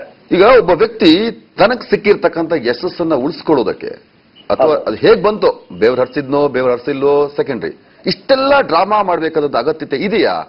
ಅಂದ್ರೆ ಅಲ್ಟಿಮೇಟ್ ಆಗಿ ಎಲ್ಲಾ ಹೇಳುವವರು ಏನ್ ಹೇಳ್ತಾರೆ ಅಂದ್ರೆ, ಒಂದು ಸೆಲೆಬ್ರಿಟಿ ಶೋ ಇಲ್ಲದ ಸಿನಿಮಾ ರಂಗವನ್ನ ಬ್ಲೇಮ್ ಮಾಡೋಕೆ ಶುರು ಮಾಡ್ತಾರೆ. ಖಂಡಿತವಾಗ್ಲೂ ಪೂರ್ಣ ಪ್ರಮಾಣವಾಗಿ ಕನ್ನಡ ಚಿತ್ರರಂಗದಲ್ಲಿ ನಿರ್ದೇಶಕ ಅಲ್ಲದಿದ್ರು ಕೂಡ ಬಿಗ್ ಬಾಸ್ ಒಂದು ದೊಡ್ಡ ಖ್ಯಾತಿಯನ್ನು ಗಳಿಸಿತ್ತು ಅವ್ರಿಗೆ. ಬಟ್ ಯಶಸ್ನ ಹೆಂಗ್ ಕ್ಯಾರಿ ಮಾಡ್ಬೇಕಾದ್ರೂ ಗೊತ್ತಿಲ್ಲ. ಅದು ಕೂಡ ಹೊರಗಡೆನೂ ಕೂಡ ಇನ್ನು ಬಿಗ್ ಬಾಸ್ ಮನೆ ಹತ್ರ ವರ್ತನೆ ಕೂಡ ಇದೆ. ಮತ್ತೆ ಈ ಮೊನ್ನೆ ನಡೆದಿರ್ತಕ್ಕಂಥ ಪ್ರಕರಣದಲ್ಲಿ ಲೋಕಿಯನ್ನ ಹುಡುಗ, ಯಾಕಂದ್ರೆ ನಾನು ಹುಡುಗ ಒಳ್ಳೆ ರೈತರು, ಹುಡುಗ ಸಾಕಷ್ಟು ಹಿಂದೆ ರಾಜೇಶ್ ರಾಮನಾಥ್ ಅವರು ಒಟ್ಟಿಗೆ ಇದ್ದವರು, ಮತ್ತೆ ರಾಜೇಶ್ ರಾಮನಾಥ್, ಲೋಕಿ, ಅವರೆಲ್ಲ ವೆಂಕಟ್, ಇವರೆಲ್ಲ ಅನೇಕ ಸ್ವತಃ ಕೂಡ ಒಳ್ಳೆ ಆಶ್ರಯ ಕೊಟ್ಟು ಪಾಪ ಸಂಬಂಧ ನೋಡ್ಕೊಂಡಿದ್ದಾರೆ. ಯಾಕಂದ್ರೆ ಅದು ಕನ್ನಡ ನೋಡಿದ್ದೇನೆ. ಬಟ್ ಅದು ಆ ಹುಡುಗ ಇನ್ನೂ ಬಿಗ್ ಬಾಸ್ ಇದ್ದೀನಿ ಅನ್ನೋ ತರಾನೇ ಇನ್ನೂ ಹೊರಗಡೆ ಜಗತ್ತು ಬೇರೆ, ಬಿಗ್ ಬಾಸ್ ಬೇರೆ. ಹೌದು. ಬಟ್ ಅವನ ಯಶಸ್ಸು ಹೆಂಗ್ ಕ್ಯಾರಿ ಮಾಡ್ಬೇಕನ್ನೋದು ಗೊತ್ತಾಗ್ತಾ ಇಲ್ಲ ಅವನಿಗೆ. ಮತ್ತೆ ಇದನ್ನು ಈ ಉಚ್ಚಾಟ ಯಾವ್ದು ಜಾಸ್ತಿ ನಡೆಯಲ್ಲ ಸರ್ ಇದು. ಯಾಕಂದ್ರೆ ನಿಜವಾಗ್ಲೂ ನಿಮ್ಗೆ ಏನಾದ್ರು ಈ ವರ್ತನೆ ಎಲ್ಲ ನೋಡಿದಾಗ ನಿಜವಾಗ್ಲೂ ಪ್ರಥಮದಲ್ಲಿ ಒಂದು ಪ್ರಾಬ್ಲಮ್ ಇದೆ, ಅಥವಾ ಖಿನ್ನತೆಗೆ ಒಳಗಾಗಿದ್ದಿರಬಹುದು ಕಳೆದ ಹಲವಾರು ವರ್ಷಗಳಿಂದ ಅನ್ನುವಂತ ಏನಾದ್ರು ಭಾವನೆ ಬಂದಿತ್ತ ಭಾಮಾ ಹರೀಶ್ ಅವರೇ? ಸರ್, ಖಿನ್ನತೆ ಒಳಗಾಗಿಲ್ಲ. ಅವನು ಬರೀ ಮಾತಾಡೋದು ಇವಾಗ ಏನ್ ಬಿಗ್ ಬಾಸ್ ಮನೇಲಿ ಮಾತಾಡ್ತಾ ಇದ್ದ, ಹೊರಗಡೆ ಹಾಗೆ ಮಾತಾಡ್ತಾ ಇದ್ದ. ಬಟ್ ಖಿನ್ನತೆಗೆ ಒಳಗಾಗಂತ ವಿಚಾರ ಏನಿಲ್ಲ ಸರ್. ಬಟ್ ಅದು ಯಾವ ರೀತಿ ಇದು ಡ್ರಾಮಾ ಆಡ್ತಾ ಇದ್ದು ನಿಜ. ಬಟ್ ನಿಜ ಆಗ್ಲಿಕ್ಕೆ ಅಂತ ಲೋಕಿ ಅಂತ ಕೆಟ್ಟ ಹುಡುಗಲ್ಲ, ಒಳ್ಳೆ ಹುಡುಗಾನೆ. ಬಟ್ ಅದು ಯಾವ ಈ ತರ ತಗೊಂಡ್ರು ಅಂತೇಳಿ ಅರ್ಥ ಆಗ್ತಲ್ಲ. ಬಟ್ ನಿಜವಾಗ್ಲು ಅವಾಗಿನ ಚಂದ್ರಚೂಡ್ ಅವ್ರು ಮಾತಾಡಿದ್ ಕೇಳಿದ್ರು, ಖಂಡಿತವಾಗ್ಲು ಅವ್ರು ಮಾತಾಡೋದು ಪ್ರತಿಯೊಂದು ಮಾತು ಬಹಳ ಸತ್ಯ ಆಗಿದೆ. ನನಗೆ ಇಂಥ ಅಗತ್ಯ ಅಲ್ಲದೆ ಇರುವಂತಹ ಡ್ರಾಮಾಗಳನ್ನ ಮಾಡ್ಕೊಂಡು ಸೀನ್ ಕ್ರಿಯೇಟ್ ಮಾಡ್ಕೊಂಡು ಪ್ರಶ್ನೆ ಇದೆ, ಏನು ಸಾಧಿಸಿಕೊಟ್ಟಿದ್ದಾನಾಗಿದ್ರೆ ಸರ್? ಏನು ಸಾಧಿಸಕ್ಕಾಗಲ್ಲ ಸರ್. ಏನು ಇಷ್ಟು ದಿನ ಒಂದು ಪಾಪ್ಯುಲಾರಿಟಿ, ಒಂದು ಒಳ್ಳೆತನ, ಮತ್ತೆ ಜನ ಏನ್ ಪ್ರೀತಿ ತೋರಿಸಿದ್ರು, ಇವನೊಬ್ಬ ದುಬಾಕು ಅಂತ ಹೇಳಿ ಗೊತ್ತಾಗುತ್ತೆ ಜನಕ್ಕೆ. ಅವ್ರ ಯಶಸ್ಸ ಅವರೇ ಕುಗ್ಗಿಸ್ಕೊಳ್ಳುವಂತ ಕೆಲಸ ಸ್ವತಃ ಮಾಡ್ತಾ ಇದ್ದಾನೆ. ಬಟ್ ಅದು ಜನಕ್ಕೆ ಗೊತ್ತಾಗಿದೆ, ಅವೆಲ್ಲ ಮಾಡಬಾರ್ದು. ಬಟ್ ಈ ಮುಂದೆ ಯಾವ ರೀತಿ ಆತರ ಯಶಸ್ಸು ಬಂದಾಗ ಅದನ್ನ ತೂಗಿಸುವ ಶಕ್ತಿ ಇದ್ರೆ ಮಾತ್ರ ಅದು ಕರೆಕ್ಟ್ ಆಗಿ ತೂಗಿಸ್ಕೊಂಡು ಹೋಗ್ಬೇಕು. ಆಮೇಲೆ ಯಶಸ್ಸು ಫೈಲೂರು ಎರಡು ತೂಗಿಸ್ಕೊಳ್ಳೋ ಶಕ್ತಿ ಒಬ್ಬ ಮನ್ಸಿಗೆ ಇರುತ್ತೆ. ಬಟ್ ಈ ಹುಡುಗನ ಇಲ್ಲ ಅದು. ಭಾಮಾ ಹರೀಶ್ 1 ಸೆಕೆಂಡ್, ಚಂದ್ರಚೂಡ್ ಅವ್ರು ನಿಮ್ ಜೊತೆ ಏನೋ ಮಾತಾಡ್ಬೇಕು ಅಂತಿದ್ದಾರೆ ಸರ್. ಈಗ ವಿಷಯ ಏನ್ ಗೊತ್ತಾ, ಇಲ್ಲಿ ನಿತ್ಯಾನಂದ್ ಅವ್ರು ಕೂತಿರೋ ಡಾಕ್ಟ್ರು, ಅವ್ರು ಏನ್ ಹೇಳ್ತಿದಾರೆ ಅಂದ್ರೆ, ನಾವ್ ಇವ್ರನ್ನ ಕರುಣೆಯಿಂದ ನೋಡ್ಬೇಕು, ಇವ್ರಿಗೆ ಸಮಸ್ಯೆಗಳಿರುತ್ತೆ, ಕೆಮಿಕಲ್ ರಿಯಾಕ್ಷನ್ಸ್ ಆಗುತ್ತೆ ಅಂತ. ನಾನು ಅವ್ರಿಗೆ ಏನ್ ಹೇಳ್ತಾ ಇದ್ದೀನಿ ಗೊತ್ತಾ, ನಿಮ್ ಸಾಕ್ಷಿ ಇಟ್ಕೊಂಡು, ನೀವು ಅವನನ್ನ ಇದುವರೆಗೂ ನೋಡಿಲ್ಲ, ನೀವು ಟಿವಿ ವಿಜುವಲ್ಸ್ ಅಲ್ಲಿ ಇವತ್ತು ಏನ್ ಹೇಳ್ತಾ ಇದಾರೆ ಅದನ್ನ ನೋಡಿ, ನಿಮ್ಮ ಸೆಕ್ರೆಟರಿ ಮನಶಾಸ್ತ್ರ ಏನ್ ಹೇಳುತ್ತೆ, ಕೆಮಿಕಲ್ ಏನ್ ಹೇಳುತ್ತೆ, ಆ ರಿಯಾಕ್ಷನ್ಸ್ ಏನ್ ಹೇಳುತ್ತೆ, ನೀವು ಅದನ್ನ ಮಾತಾಡ್ತಾ ಇದ್ರಿ. ನಾವು ಅವ್ರನ್ನ ನೇರವಾಗಿ ಇವನ ಆಟೋಟಾಪ್ಗಳನ್ನೆಲ್ಲ ನೋಡಿದೀವಿ. ಖಿನ್ನತೆಗಿರೋ ಮನುಷ್ಯ 5 ಸಿನಿಮಾ ಪ್ರೊಡ್ಯೂಸರ್ಸ್ ಯಾರು ಅಡ್ವಾನ್ಸ್ ದುಡ್ಡು ಕೊಟ್ರೆ ಏನ್ ಮಾಡ್ತಾನೆ? ಅವನಿಗೆ ಕನ್ನಡ ಚಿತ್ರರಂಗದಲ್ಲಿ ಯಾರಿಗಾರು ಇಂತ ಅವಕಾಶಗಳು ಸಿಕ್ತಾಗ ಏನ್ ಮಾಡ್ತಾನೆ ರೀ? ಹೇಳಿ ನೀವು. ಕೆಲಸ ಮಾಡಲ್ವ ಅವನು? ಕೆಲಸ ಮಾಡ್ತಾನ? ಈ ತರ ನೀವು ಹೇಳ್ದಂಗೆ ಡುಬಾಕ್ ಅವ್ರ ತರ ಫೇಸ್ಬುಕ್ ಲೈವ್ ಇಟ್ಕೊಂಡು ನಾಟಕ ಮಾಡ್ತಾನ. ಈಗ ಅವನ ಮೇಲೆ ಕೇಸ್ ಆಗಿದೆ. ಕೇಳಿ, ಒಂದು ವಿಷಯ ಏನ್ ಗೊತ್ತಾ, ಕೇಸ್ ಆಗಿದೆ ಅವನ ಮೇಲೆ. ಈ ಆತ್ಮಹತ್ಯಾ ಪ್ರಯತ್ನ ಕೂಡ ಕಾನೂನ ಪ್ರಕಾರ ತಪ್ಪು. ಅದಕ್ಕೆ ಅವನು ನಿಮಾನ್ಸಲ್ಲಿ ಹೋಗಿ ಬೇರೆ ಬೇರೆ ಹಾಸ್ಪಿಟಲ್ಗಳು ಶಿಫ್ಟ್ ಆಗಿ ಬೆತ್ತಲೆ ಓಡಾಡೋದು, ಇನ್ನೊಂದು ಮಾಡೋದು, ಈ ತರದ ಕಾರ್ಯಕ್ರಮ ಮಾಡ್ತಿದ್ದಾನೆ. ಇದನ್ನೆಲ್ಲ ಸೆನ್ಸ್ ಅನ್ಬೇಕು, ನಾನ್ ಸೆನ್ಸ್ ಅನ್ಬೇಕು. ಆಮೇಲೆ ಖಂಡಿತವಾಗ್ಲೂ ಹೇಳ್ತೀನಿ, ನಾನು ಖಂಡಿತವಾಗಿ ಹೇಳ್ತೀನಿ, ನನ್ನ ವಿಶ್ಲೇಷಣೆ ನಾನು ಅನಲೈಸ್ ಮಾಡಿದ್ದೀನಿ ಅವನ್ನ. ಅವನಿಗೆ ಯಾವುದೇ ಮಾನಸಿಕವಾದ ಕಾಯಿಲೆ ಇಲ್ಲ. ಅಲ್ಲ, ಈಗ ಸಮಸ್ಯೆ ಆಗ್ತಾ ಇರುವಂತದ್ದು ಹರೀಶ್ ಅವರು ಕೂಡ ಕೇಳಿಸ್ಕೊಳ್ಳಿ, ಅವ್ರ ತಂದೆ ತಾಯಿಗೆ ಈಗ ಒಲ್ಲದ ಮನಸ್ಸಾಗಿದೆ. ಈಗ ತನ್ನ ಸಮರ್ಥನೆ ಹಿಂಗ್ ಕೊಡೋಕ್ ಯಾವ ಮನಸ್ಸು ಬರುತ್ತೆ ಸರ್ ಅವರಿಗೂ ಕೂಡ? ಈಗ ಅವ್ರೇನ್ ಹೇಳ್ಬೇಕು, ನನ್ ಮಗನ್ ಸಮಸ್ಯೆ ಇದೆ, ಬಿಟ್ಬಿಡಿ ಪಾಪ, ನನ್ ಮಗ ಒಳ್ಳೆವನು, ಆದ್ರೂ ಅವನಿಗೆ ಹಿಂಗಾಗಿದೆ, ನನ್ ಮಗ ಬದುಕಿ ಬಂದ ಏನೋ ಹೇಳೋಂತ ಪರಿಸ್ಥಿತಿಗೆ ಅವನೇ ತಂದ್ಕೊಂಡ್ಬಿಟ್ಟಿದ್ದಾನೆ. ಅವ್ನ್ ಮಾತಿರ್ತಾರೆ ನನ್ನ ತಂದೆ ಅಂತಾನೆ, ನನ್ನ ತಾಯಿ ಅಂತಾನೆ. ತಂದೆ ತಾಯಿ ಕೊಡೋ ಗೌರವನ ಇದು ಅಲ್ಲ. ಈಗ ಬಿಗ್ ಬಾಸ್ ಎಂಟ್ರಿಗೆ ಕೊಡ್ಲಿಕ್ಕೆ ಬಂದಾಗ ಆತ ಕೆಲವೊಂದು ಜನರ ಹತ್ರ ಬೈಟ್ ತಗೊಂಡ್ ಬಂದಾಗ ಮಾತಾಡೋ ರೀತಿಯಲ್ಲೇ ಗೊತ್ತಾಗುತ್ತೆ ಸಮ್ ಪ್ರಾಬ್ಲಮ್ ಇದೆ ಅಂತ ಅಲ್ಲಿಗೆ ಅರ್ಥ ಆಗುತ್ತೆ ಆಕ್ಚುಲಿ, ಅಲ್ವಾ ಹರೀಶ್ ಅವರೇ? ಈಗ ದೇವೇಗೌಡರನ್ನ ಈ ಎಕ್ಸ್ಟ್ರೀಮಿಸ್ಟ್ ಗಳು ಇವ್ರು ಹೆಂಗೆ ಅಂತಂದ್ರೆ ಜನರ ಗಮನ ಸೆಳೆಯೋದಕ್ಕೆ ತಾವು ಏನ್ ಬೇಕಾದ್ರೂ ಮಾಡ್ತಾರೆ. ಇವನ್ ಪಾಲಿಸಿಲ್ ಆಗಿರೋದಷ್ಟೇ. ಏನಾಗಿದೆ ಅಂದ್ರೆ ಒಂದ್ ತಪ್ಪು ಮಾಡಿದಾನೆ, ಆ ತಪ್ಪನ್ನ ಮುಚ್ಚಿಟ್ಕೊಳ್ಳಕ್ಕೆ ಇನ್ನೊಂದ್ ತಪ್ಪನ್ನ ಬೇರೆ ಬೇರೆ ವರ್ಷಗಳಲ್ಲಿ ಮಾಡ್ತಾ ತನ್ನನ್ನು ತಾನು ಪ್ರಪಾತಕ್ಕೆ ತಳ್ಕೋತಾ ಇದ್ದಾನೆ ಅಷ್ಟೇ. ಇವನು ಈಗಲೂ ಈ ಕಾರ್ಯಕ್ರಮ ನೋಡ್ತಾ ಇದ್ರೆ ಅಥವಾ ಅವ್ನು ನೋಡಿದ್ರೆ ಆ ಹುಡುಗ ಏನ್ ಮಾಡ್ಬೇಕು ಅಂದ್ರೆ, ನಾನು ಅವ್ನಿಗೆ ಯಾಕೆ ಏಕವಚನದಲ್ಲಿ ಮಾತಾಡ್ತಾ ಇದ್ದೀನಿ ಅಂದ್ರೆ, ಅವನನ್ನ ದೊಡ್ಡ ಇವನ್ ತರ ಸ್ಟಾರ್ ತರ ನಾವು ದೊಡ್ಡದಾಗಿ ಮಾತಾಡಿ ಅವ್ನು ಹಾಳಾಗ್ಬಿಡ್ತಾನೆ. ಅವನಿಗೆ ವಯಸ್ಸಲ್ಲಿ ದೊಡ್ಡವನು, ಎಲ್ಲದರಲ್ಲೂ ದೊಡ್ಡವನು, ಅವನಿಗೆ ಚಿಕ್ಕವನಾಗೆ ಏಕವಚನದಲ್ಲೇ ಮಾತಾಡಬೇಕು. ಅವನೇನ್ ಮಾಡ್ಬೇಕು ಅಂದ್ರೆ ಇದೆಲ್ಲಾ ಜೂಟ್ಗಳನ್ನ, ಈ ನಾಟಕ ಡ್ರಾಮಾ ಬಾಜಿಗಳನ್ನ ಬಿಟ್ಬಿಟ್ಟು ಮೊದಲು ಮನುಷ್ಯನಾಗಿ ಫಸ್ಟ್ ಸ್ವಲ್ಪ ದಿನ ಸುಧಾರಿಸ್ಕೊಂಡು ಬಂದ ಅದ್ ಯಾರೋ ಸಿನಿಮಾ ಮಾಡ್ತೀನಿ ಅಂತ ಹೇಳಿದಾರಲ್ಲ, ಇವನೇನೋ ಹೀರೋ ಅಂತ ಹೇಳ್ತಾ ಇದ್ದಾನಲ್ಲ, ಏನಾರು ಒಂದು ಕಂಪ್ಲೀಟ್ ಮಾಡ್ಬೇಕು. ಏನ ಹರೀಶ್ ಅಣ್ಣ ಅವ್ರ ಮಾಡ್ತಾರ ಪಿಕ್ಚರ್ ಪ್ರೊಡ್ಯೂಸರ್ ಮನೆ ಹಾಳಾಗೋಗ್ಬಿಡುತ್ತಲ್ಲ, ಅವ್ನು ಉಳಿಸ್ಬೇಕಲ್ಲ ಅಂತ ಹೇಳ್ತಿರೋದ್ ನಾನು. ಅದನ್ನಾರು ಮಾಡಿ ಸಾಧಿಸ್ ತೋರಿಸ್ಲಿ ಅಂತ. ಅಂತ ಟ್ಯಾಲೆಂಟ್ ನನ್ನಲ್ಲಿ ಇದೆ ಅಂತ ತೋರಿಸೋದಕ್ಕೆ ಅಟ್ಲೀಸ್ಟ್ ಒಂದು ಫಿಲ್ಮ್ ನಿರ್ದೇಶನ ಆದ್ರೂ ಮಾಡ್ಬೇಕು, ಆಕ್ಟ್ ಆಗಿ ಹೀರೋ ಆಗಿ ಆಕ್ಟ್ ಆದ್ರೂ ಮಾಡಿ ಅದನ್ನ ಪ್ರೂವ್ ಮಾಡ್ಬೋತಾನೆ. ಆದ್ರೆ ಈ ಸಮಾಜದ ಮತ್ತು ಈ ಯಶಸ್ಸು ಸಿಕ್ಕಿದವರ ಅಥವಾ ಇಂಥ ರಿಯಾಲಿಟಿ ಶೋಗಳ ಆತ್ಮಗೌರವನ್ನ ಕಾಪಾಡುವಂತ ಕೆಲಸವನ್ನು ಮಾಡಬೇಕು. ಯಾಕೆ ಹೇಳ್ತೀನಿ ಕೇಳಿ, ಈ ಬಿಗ್ ಬಾಸ್ ಅನ್ನ ಎಷ್ಟು ಜನ ನೋಡ್ತಿದ್ದಾರೆ ಗೊತ್ತಾ? ಯಾವುದೇ reality show, not only that show. ಬರ್ತಾ ಇದ್ದೆ ಕಾಲ್ ಬರುವಾಗ ನನ್ಗೆ ಯಾರೋ ಒಬ್ರು ಹೆಣ್ಮಗಳು ನನ್ನ ಫೇಸ್ಬುಕ್ ಪೇಜ್ ನೋಡಿ ಈ ತರ ಇದೆ ಅಂತ ಫೋನ್ ಮಾಡಿದ್ರು, ನನ್ನ ನಂಬರ್ ತಗೊಂಡು, ಸರ್ ನನ್ ಪ್ರಥಮ್ ನಾ ಫ್ಯಾನ್ ಅಂದ್ರು. ಯಾಕಮ್ಮ ಫ್ಯಾನ್ ನೀವು ಅಂತ ಕೇಳಿದ್ರೆ, ಯಾಕೆ ಜರ್ನಲಿಸ್ಟ್ ಆಗಿದ್ದವರು ಕಾಲದಲ್ಲಿ, ಆಂಕರ್ ಆಗಿದ್ದವರು ಒಂದು ಚಾನಲ್ ಅಲ್ಲಿ. ಅಯ್ಯೋ ತಾಯಿ ನಿಮ್ಗೇನಾಯ್ತು, ಆರೋಗ್ಯವಾಗಿ ಇದ್ರಲ್ಲ, ವಾಟ್ ಇಸ್ ಯುವರ್ ಪ್ರಾಬ್ಲಮ್ ಅಂದ್ರೆ, ಸರ್ ನಾನು ಅವನು ಹುಚ್ಚುಟ್ಟಂಗೆ ಆಡ್ತಾ ಇದ್ನಲ್ಲ ಇಡೀ ಬಿಗ್ ಬಾಸ್ ಅಲ್ಲಿ, ಅವ್ನು ಕನ್ನಡ ಅಂತ ಆಡ್ತಿದ್ದಕ್ಕೆ ನಾನು ಅವ್ನ ಫ್ಯಾನ್ ಆಗಿದ್ದೆ. ಬಟ್ ಅವ್ನು 2 ದಿನದಿಂದ ವರ್ತನೆ ನೋಡಿದ್ರೆ ನಾನು ಅವನಿಗೆ ಒಂದು 50 ರೂಪಾಯಿ ಖರ್ಚು ಮಾಡಿರ್ಬೋದು ಓಟ್ ಹಾಕಕ್ಕೆ, ಬಿಕಾಸ್ ಐ ವೋಟೆಡ್ SMS ಮಾಡಿದೀನಿ, ಸೊ ನಾನು ಅದು ವೇಸ್ಟ್ ಮಾಡ್ಬಿಟ್ಟೆ ಅನಿಸ್ತಾ ಇದೆ ಸರ್ ನನಗೆ ಅಂತಂದ್ರು. ಇದು ಅವನ ಬಗ್ಗೆ ಸಮಾಜ ಕೊಟ್ಟ ಕನ್ನಡಿ, ಆ ಮುನ್ನುಡಿ, ಅದನ್ನ ಅವನು ಹ್ಯಾಕ್ ತಗೊಂಡು ಹೋಗ್ತಿದ್ದಾನೆ ಅಂತ ಅವ್ನು ಹುಷಾರಾಗಿರ್ಬೇಕು ಇವಾಗ. ಅಲ್ಲ ಇವಾಗಲ್ಲ ಆತ ನಾನು ಹೇಳ್ಕೊಂತಿದ್ದೆ ಏನಂದ್ರೆ, ನನಗೆ ಬಿಗ್ ಬಾಸ್ ಮನೆಯಲ್ಲೂ ಕೂಡ, ಬಿಗ್ ಬಾಸ್ ಮನೆಯಲ್ಲಿ ಹರೀಶ್ ಅವರೇ, ಬಿಗ್ ಬಾಸ್ ಮನೆಯಲ್ಲಿ ತನ್ನ ವ್ಯಕ್ತಿತ್ವ ಬದಲಾಯಿತು, ಅದು ಕೊಡ್ತು, ನನಗೆ ಇದು ಕೊಡ್ತು, ಎಲ್ಲಾ ಕೊಡ್ತು ಅಂತ ಸ್ಟೇಜ್ ಮೇಲೆ ರೌಂಡ್ ಹಾಕಿ ಶರ್ಟ್ ಬಿಚ್ಚಿ ಕುಣಿದಾಡ್ದವನು ಅದನ್ನ ಮೇಂಟೈನ್ ಮಾಡೋದು, ನೀವು ಹೇಳಿದಾಗೆ ಮೇಂಟೈನ್ ಮಾಡುವಂತದ್ದು ಕೂಡ ಬಹಳ ಮುಖ್ಯ. ಆಯ್ತು, ಇದುವರೆಗೆ ನಿನ್ನನ್ನ ಯಾರು ನೋಡಿರ್ಲಿಲ್ಲ, ಕೆಲವೇ ಮಂದಿ ನೋಡಿರ್ಬೋದು, ಕೆಲವೇ ಮಂದಿ ಚಿತ್ರರಂಗದ ನಿಮ್ಮನ್ನು ನೋಡಿರ್ಬೋದು. ಬಿಗ್ ಬಾಸ್ ಇಂದ ಹೊರಗಡೆ ಬಂದ ಮೇಲೆ ಪ್ರತಿಯೊಬ್ಬನು ಕೂಡ ನಿಮ್ಮನ್ನ ನೋಡುವಂತ ದೃಷ್ಟಿ ಮೇಲಾದ್ಮೇಲೆ, ದೃಷ್ಟಿಕೋನವೇ ಚೇಂಜ್ ಆದ್ಮೇಲೆ, ಆದ್ರೆ ಅಟ್ ಲೀಸ್ಟ್ ಮೇಂಟೈನ್ ಮಾಡಬೇಕು ಅನ್ನುವಂತ ಒಂದು ಬುದ್ಧಿನೂ ಇಲ್ಲದೆ ಹೋಯ್ತು ಅವನಿಗೆ ಅಂತ ಆಗಿದ್ರೆ. ಇಲ್ಲ, ಅದು ತುಂಬಾ ಎಕ್ಸೆಸ್ ಆಗ. ಬಿಗ್ ಬಾಸ್ ಬಹಳ ದೊಡ್ಡ ಹೀರೋ ಮಾಡ್ತಾರೆ ಸರ್ ಅವನ್ನ, ಅದನ್ನ ಸಕ್ಸಸ್ ನ ತುಂಬಾ ಎಕ್ಸೆಸ್ ಆಗಿ ತಗೊಂತ ಹುಡುಗ. ಅದು ನಿಜವಾಗ್ಲು ಅದು ಯಾವ ತರ ಅಂದ್ರೆ ಜೀವನಕ್ಕೆ ಬಹಳ ದೊಡ್ಡ ಪೆಟ್ಟದು. ಬಹುಶಃ ಸ್ಟೇಜ್ ಮೇಲೆ ಘೋಷಣೆ ಮಾಡಿದ್ದು ಕೂಡ ಒಂದು ಸ್ಕ್ರಿಪ್ಟ್ ಆಗಿರ್ಬೋದು ಸರ್. ಅವ್ನಿಗೆ ಇಂಬ್ಯಾಲೆನ್ಸ್ ಆಗುತ್ತೆ, ಅವ್ನಿಗೆ ಅವ್ನಿಗೆ ಕರೆಕ್ಟ್ ಆಗಿ ಅದು ತೂಗಿಸೋ ಶಕ್ತಿ ಅವ್ನಿಗಿಲ್ಲ. ಆಮೇಲೆ ಈ ಅಕ್ಕಪಕ್ಕ ಬಟ್ ಕರೆಕ್ಟ್ ಆಗಿ ಅವ್ರು ರಾಜೇಶ್ ಮತ್ತು ಮತ್ತೆ ಲೋಕಿ ಇಂಥವ್ರು ಮಾಡ್ಬೇಕು. ಯಾಕಂದ್ರೆ ಅವರಲ್ಲಿ ಅಕ್ಕಪಪ್ಪ ಅವರೆಲ್ಲ ಓಟ್ ಹಾಕಿ ಪಾಪ, ಯಾಕಂದ್ರೆ ಪರ್ಸನಲ್ ಆಗಿ ಗೊತ್ತು ಲೋಕಿ ಎಲ್ಲ ಪಾಪ ಅವರೆಲ್ಲ ಬಹಳ ಸಹಾಯ ಮಾಡಿದ್ರು ಅವಾಗ ಬಿಗ್ ಬಾಸ್ ಒಳಗಡೆ ಇರ್ಬೇಕಾದ್ರೆ ಸಾಕಷ್ಟು. ಬಟ್ ಇದ್ದಕ್ಕಿದ್ದಂಗೆ ಯಾಕೆ ಅವರು ವೈಷಮ್ಯ ಬೆಳೀತು ನಮ್ಗೆ ಅರ್ಥ ಆಗಿಲ್ಲ. ಅಲ್ಲ ಬಹುಶಃ ತನ್ನಲ್ಲಿರ್ತಕ್ಕಂಥ ಕೆಲವೊಂದು ಕೆಟ್ಟ ಅಭ್ಯಾಸವನ್ನ ಬಿಡ್ಲಿಕ್ಕೆ ಆಗೋದೇ ಇಲ್ಲ. ಏನ್ ಮಾಡ್ಬೇಕು, ಬಿಗ್ ಬಾಸ್ ಮನೆಯಿಂದ ಹೊರಗಡೆ ಬಂದ್ಮೇಲೆ ಕೂಡ ನಾನು ಹಾಗೆ ಇರ್ತೀನಿ ಅಂದ್ರೆ ಅವನ ಸ್ನೇಹಿತರಿಗೂ ಕೂಡ ಎಲ್ಲೋ ಒಂದ್ ರೀತಿ ಮುಜುಗರ ಹಾಗೆ ಆಗಿರ್ಬೋದು. ಇಲ್ಲ, ಮುಜುಗರ ಏನಂದ್ರೆ ಬಿಗ್ ಬಾಸ್ ಇಂದ ಬಂದ್ಮೇಲೆ ತಾನು ದೊಡ್ಡವನು, ಲೋಕಿಯವ್ರನ್ನ ಚಿಕ್ಕವರು, ಆ ಕಡೆ ಹಿಂದೆ ಬಿಗ್ ಬಾಸ್ ಹೋಗ್ ಮುಂಚೆ ಏನಿರಲಿಲ್ಲ ಅವನು. ಬಿಗ್ ಬಾಸ್ ಅಲ್ಲಿ ಯಶಸ್ಸು ಮತ್ತೆ ಹೆಸರು ಎಲ್ಲ ಗುಡ್ಸ್ಕೊಳ್ಳೋ ಶಕ್ತಿ ಬಂದಾಗ ಇವರೆಲ್ಲ ಈ ಸಣ್ಣವ್ರ ತರ, ಇವನಿಗೆ ದೊಡ್ಡ ಹೀರೋ ತರ ಆತರ ಒಂದು ಡಿಫ್ರೆನ್ಸಸ್ ಇರ್ಬೋದು ಅಂತ ನಂಗೆ ಕಾಣ್ತದೆ ಸರ್. ಓಕೆ, ಥ್ಯಾಂಕ್ ಯು ಬಾಮ ಹರೀಶ್ ಅವರ ನಮ್ಮ ಜೊತೆ ಮಾತನಾಡಿದ್ದಕ್ಕೆ. ಈಗ ಒಂದು ಬ್ರೇಕ್ ಇರುತ್ತೆ ವೀಕ್ಷಕರೇ. ಬ್ರೇಕ್ ಆದ್ಮೇಲೆ ಈ ತರ ಹೈ ಡ್ರಾಮಾದ ಕುರಿತಾಗಿ ಇನ್ನಷ್ಟು ನಾವು ಅವರ ಮುಖವಾಡವನ್ನ ಬಯಲು ಮಾಡುವಂತ ಪ್ರಯತ್ನವನ್ನ ಮಾಡ್ತೀವಿ. ಬ್ರೇಕ್ ಆದ್ಮೇಲೆ ಚರ್ಚೆ ಮತ್ತೆ ಮುಂದುವರಿಯುತ್ತೆ.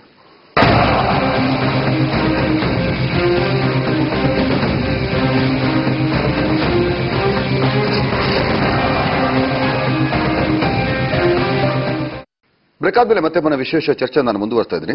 ನಿತ್ಯಾನಂದ್ ಅವರೀಗ, ಈಗ ಒಬ್ಬ ವ್ಯಕ್ತಿ ಯಾವುದೋ ಒಂದು ಆಕಸ್ಮಿಕವಾಗಿ ಸಿಕ್ಕಿರ್ತಕ್ಕಂಥ ಗೆಲುವನ್ನು ಬಂದ ಮೇಲೆ ಆತನ ಜವಾಬ್ದಾರಿ ಹೆಚ್ಚಾಗುತ್ತೆ, ಆತನ ನೋಡುವವರ ಸಂಖ್ಯೆ ಹೆಚ್ಚಾಗುತ್ತೆ, ಮತ್ತೊಂದು ಎಲ್ಲಾ ರೀತಿಯಲ್ಲೂ ಕೂಡ ಆತನ ಪರ್ಸನಾಲಿಟಿ ಡೆವಲಪ್ಮೆಂಟ್ ಆಗ್ತಾ ಹೋಗುತ್ತೆ. ಎಂಥ ಟೈಮ್ಗಳಲ್ಲಿ ನಾನು ಒಂದು ಸಾಮಾಜಿಕ ಜಾಲತಾಣವನ್ನ ಮಿಸ್ಯೂಸ್ ಮಾಡ್ಕೊಳ್ತಾ ಇದ್ದೀನಿ, ಈ ಹಂತಕ್ಕೂ ಕೂಡ ಯೋಚನೆ ಮಾಡಿ ಅದನ್ನು ಲೈವ್ ಆಗಿ ಅಪ್ಲೋಡ್ ಮಾಡಿ ಸೂಸೈಡ್ ಮಾಡ್ಕೊಳ್ಳುವಂಥದ್ದನ್ನ ಯಾವ ರೀತಿಯ ಮೆಂಟಾಲಿಟಿ ಅಥವಾ ಯಾವ ರೀತಿಯ ಥಾಟ್ಸ್ ಅಲ್ಲಿ ಓಡ್ತಾ ಇರುತ್ತೆ ಅವರಿಗೆ? ಇದನ್ನ ವರ್ಕ್ ಪ್ರೆಷರ್ ಅಂತ ಕರಿಬಹುದಾ ಅಥವಾ ಆತನ ಮೈಂಡ್ ಇಂಬ್ಯಾಲೆನ್ಸ್ ಅಂತ ಕರಿಬಹುದಾ?